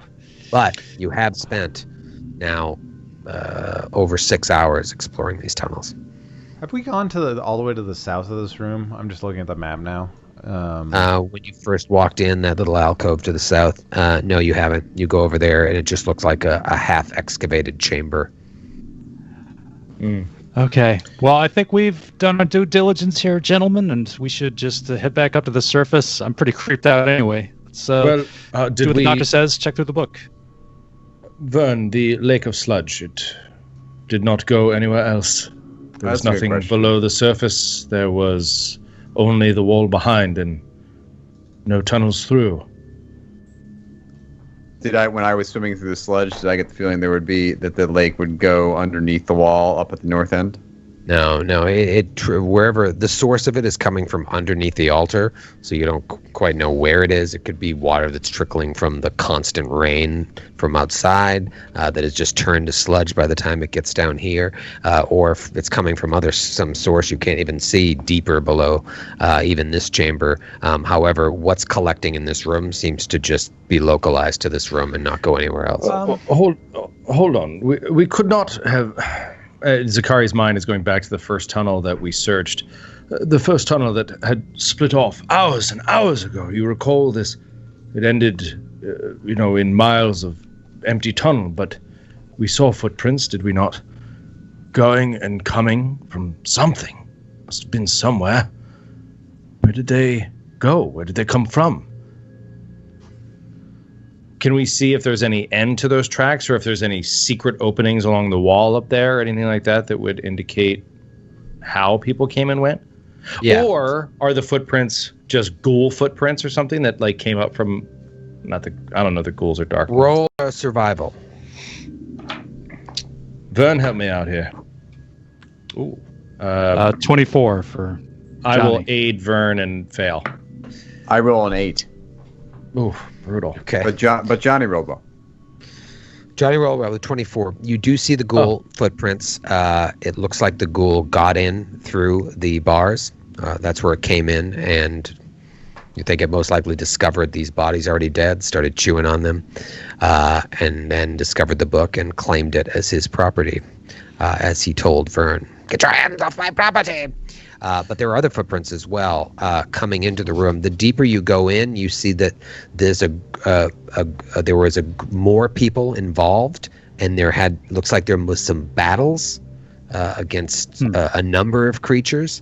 And the long and short of it is that the closer you get to the grove, the less footprints. So if there's a general sense to get, it seems like there was a larger group that came from somewhere deeper in these tunnels, but only one made it to this grove. Only one ghoul. No, separate from the ghoul. There was one other person that made it to this grove. And we see 2 bodies. 2 bodies, yeah. And the Dark Creeper said there were 5. What is going on? Can Zakari examine the altar? I mean, all around it. Sorry, go ahead, Grant. Have we done any? I'm sorry, I may have zoned out. So if we did this, I apologize. Have we done any checks on the trees that Troy talked so long about how cool they were and how bizarre they were? Like any really specific things? No, I didn't specifically look at the tree trunks or anything. You could roll a knowledge arcana because they do seem, or not knowledge arcana, knowledge nature. Don't have that. Neither do I. Anybody got the Naish? Johnny Halfling's got it. I do. That is natural. Wait. Oh, no. 15. 15. Johnny looks up at the trees, and you know that they were grown not by natural means, but via necromantic magic. And they are almost fossilized now. As you get closer and really look at them, their bark is almost like iron. And their branches extending across the ceiling and like touching each other, like little fingers trying to clasp hands. Up top, they're decorated with like hanging bones and other cult fetishes that look like they were placed there recently, perhaps as part of some ritual. So can I do a perception check on the altar just to see if there's anything secret under the altar, under this mound, this 10-foot mound or whatever? Oh my God. 12. I'll look too. 17. No, you don't see anything of note, but the altar looks like it has been here for a long time. Yeah. The altar isn't of new construction. I mean, we have nowhere to go, right? That we like any open door that we haven't checked. I think we should get out of here. Go back up. Read through the notes. The only thing worth doing, unless any of your cleric desire for knowledge and everything about these lost societies is worth that to you, is I was thinking about looking at the columns in here and doing an engineering check to close this down to stop anything else from coming up. But I don't know if we even have capabilities to do that. It's just a passing thought, really. Maybe we could have them send some crows down to guard the tunnels. Yeah. So we'd have some sort of early warning system when they die. Yeah, but it sounds like it just sounds like whatever they're fighting, soldiers are useless against it. I mean, this problem does not need strength of arms. It needs strength of books. Yes. Let us return to the surface and give them this knowledge and wait, truly, as sad as it is, for another attack, because that may give us the answers we need to make the full amount of money. That's right. It all comes back to the Benjamins. All right, so armed with this book and with these notes and what you've discovered, talking to Marshan, one of the bodies, and seeing another body there as well, dressed in similar robes, you return to the streets above. As you emerge from the rubble of the cottage, you see, and you've been down here hours at this point because of your venture into these tunnels to nowhere and everywhere. As you get back upstairs, you see that the situation in Carrion Hill has deteriorated even further. The rain must have continued the whole time you were underground, but now, where before there were no people roaming about, you see people all over the place, buzzing around in a panic. you think immediately that they must know what's going on, because the mayor told you, like, we're keeping this on the low down. We don't want to scare the public, but it's been a long time now. Word of mouth has got around, and people are freaking out. The crows look overwhelmed, and you think if it's bad here in the slipper market, there's no reason to think that this isn't like this all over the city. You see people unloading everything from their homes onto wagons. They're just like bringing out boxes of clothes. They just want to get the hell out of Carrion Hill. You see two people arguing with a carriage driver to get them out of town. Like, no, I have the carriage. No, I have the-" They're coming to blows, and the crows are trying to keep them apart. There's a stable up ahead, like the main stable of the slipper market, with a mob of people outside, like waving money. They want to buy the last horses to get the hell out of town. It's getting ugly, and the crows are doing their best to maintain order, because this type of fever pitch could easily lead to rioting, looting. It could be real bad for this town. Despite the hysteria, though, they do seem to have it under control, at least from the moment. There are people everywhere. What do you want to do? You want to head right to the Crown Manor? Yeah. All right, so you make your way through the throng of rushing people on the street, and yeah, what you saw in the slipper market is happening everywhere. People are panicking, trying to get out of Carrion Hill. Crows are calming them down. You get back to Crown Manor. Two crows outside see you, and there's like this look of frantic, like, oh, great, come in, we'll call for the mayor. You get inside from the rain. You're soaked at this point. You've been walking 15 minutes. You're soaked head to toe from the rain. You get inside. They run off. The mayor comes out. It's like, oh, thank the gods you've returned. What do you have to report? We found a book. We tell him everything. Yeah. Tell him everything. Well, have you been able to decipher the book at all? No, I'm afraid it will take some hours and some magical abilities of our friend Johnny here.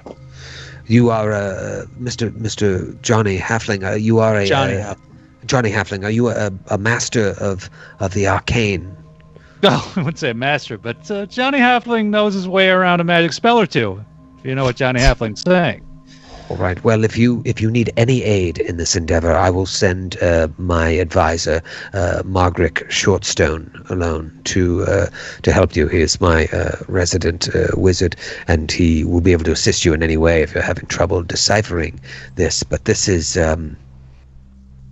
good. I think once we ascertain what's in here, we might be able to figure out what has happened, what is happening, and maybe what will happen.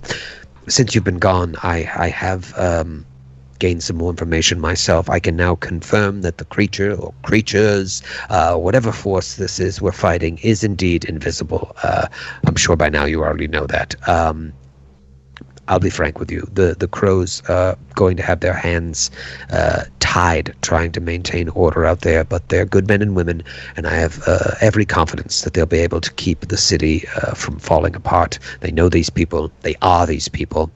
But why don't we start with you figuring out what's going on, and then we can talk about your payment, and if you would like to continue this investigation that could lead to dealing with this situation. I will send Margaret to your chambers. I have chambers here for you if you would like.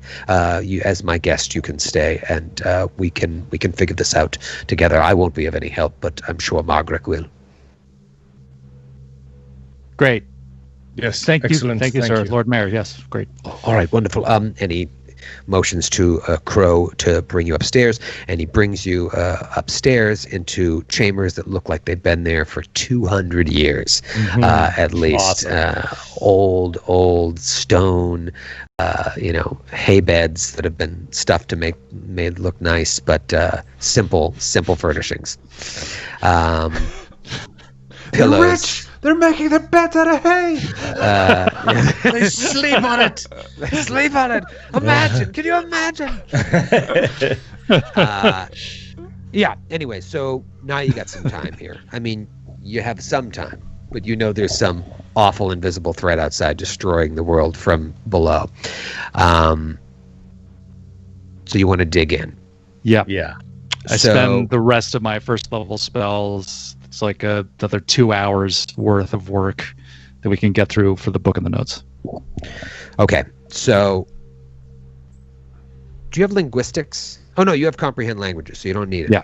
So let's talk about the notes for the first part, because the book is its own thing. But you're looking at the notes, and it says that the 5 people who toiled here in that camp believed that the chamber to the north, known as the Sunless Grove, evidently, was a site used by the old cults in ancient times to contact entities of the Dark Tapestry.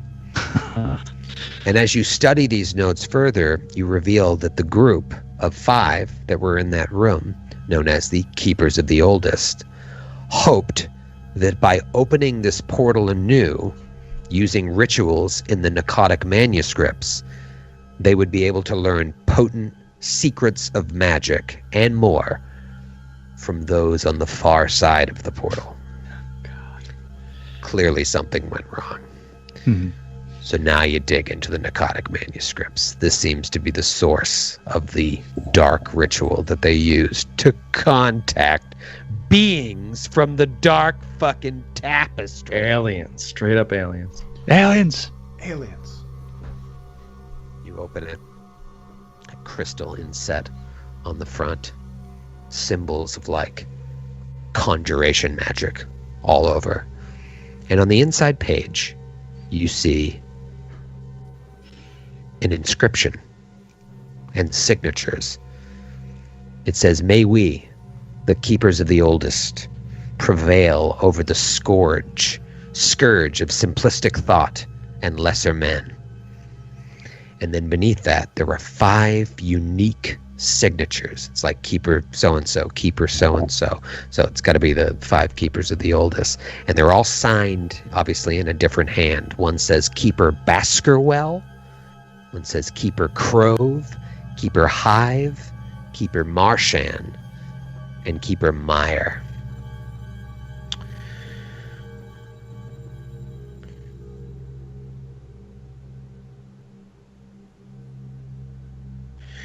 Roll an Arcana check, Johnny. 15. No, you're looking at this and you're like, I really need help. There's a knock at the door eventually. An old wizened man is like, yes, Mayor Hegre sent me to perhaps aid you in your study of these manuscripts. Perhaps I could help take a look, as it were. Oh, the wizard. Oh, yes, please. This is great. Nobody beats the whiz. Please take a seat. Yes, wonderful. because Johnny, you're giving it a shot and you just can't really dig in. So he's like, Oh, yes, let me see. Yes, it appears this is a book focusing on magical portals, yes, teleportation, conjuration magic. I'm sure you've seen these symbols. It appears that this one is a translation of the original Narcotic manuscripts. But that isn't that strange at all, for the original text had to have been written thousands or perhaps even millions years ago by an unknown race on the other side of this tapestry. Who knows how it was created, but let's see here. It appears one of the pages was dog-eared recently. Can't quite tell, but it indicates the beginning of a relatively lengthy discussion on how to use special rituals to open portals in key locations, not only all over Galarian, but all over the cosmos. It's most interesting. And if you look here, there's a section here that is heavily annotated by one person's handwriting. Are any of you good at distinguishing handwriting? Yes. Any of you skilled in linguistics? Could you perhaps just look and see if we could match this to one of the signatures on the front? Let me have a look at that. Examines closely. Come on, you idiot. Yes! 23 linguistics. Oh, yes, you are quite good at this. and you look at the spidery script of the annotation, and you match it to the signature of Keeper Crove on the inside cover. And you see that the annotation, he tells you, is like, as you can see, that the keepers of the Olders here were hoping to use the ritual described in the book to open a portal in the Sunless Grove to contact Spawn of the Dark Tapestry and further enhance their knowledge of forbidden magic and arcane secrets. But this is where things get interesting. If you look, there's a section here that cautions those who would attempt this ritual, and it appears that they knew this, but still clearly continued on with their ritual. It warns the person who would conduct this, or people, that forcing open such portals draw forth the spiritual essence of the casters, and that any entity contacted by the portal can make hideous use of this essence by consuming it, growing more powerful in the bargain, such that only the end of such essence can challenge the intruder's rights upon your world, is what it says here. So the 5 keepers that were involved in this ritual, they succeeded, but whatever was drawn forth consumed their essence. And until the surviving keepers are perhaps killed as well, if it kills them, it will grow more powerful than you could possibly imagine, and it's already killed too. But conversely, if someone else were to kill the missing keepers, then the spiritual energy will be lost to the conjured creature. It could weaken it, or perhaps send it back to the other side of the tapestry. That much is unclear. What is clear is that the warning came true, and these keepers continued boldly in the face of knowing what could happen. Wow. Horrifying. Yes. And now Carrion Hill is subject to whatever it is they called forth. Oh, it does say one more thing here. We'll see you next week. Curious. That was so SNL. I didn't say that. Live from New York, it's Side Quest Side Sesh. What, we gotta hunt down these dudes and kill them? This is You gotta weird. kill these guys.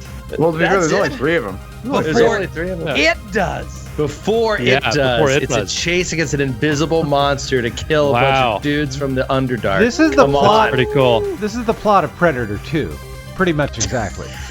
Yeah, exactly. You got me. It's Predator 2. Good night, everybody. Good night, everybody. Hey. See the after party. Come to the after party.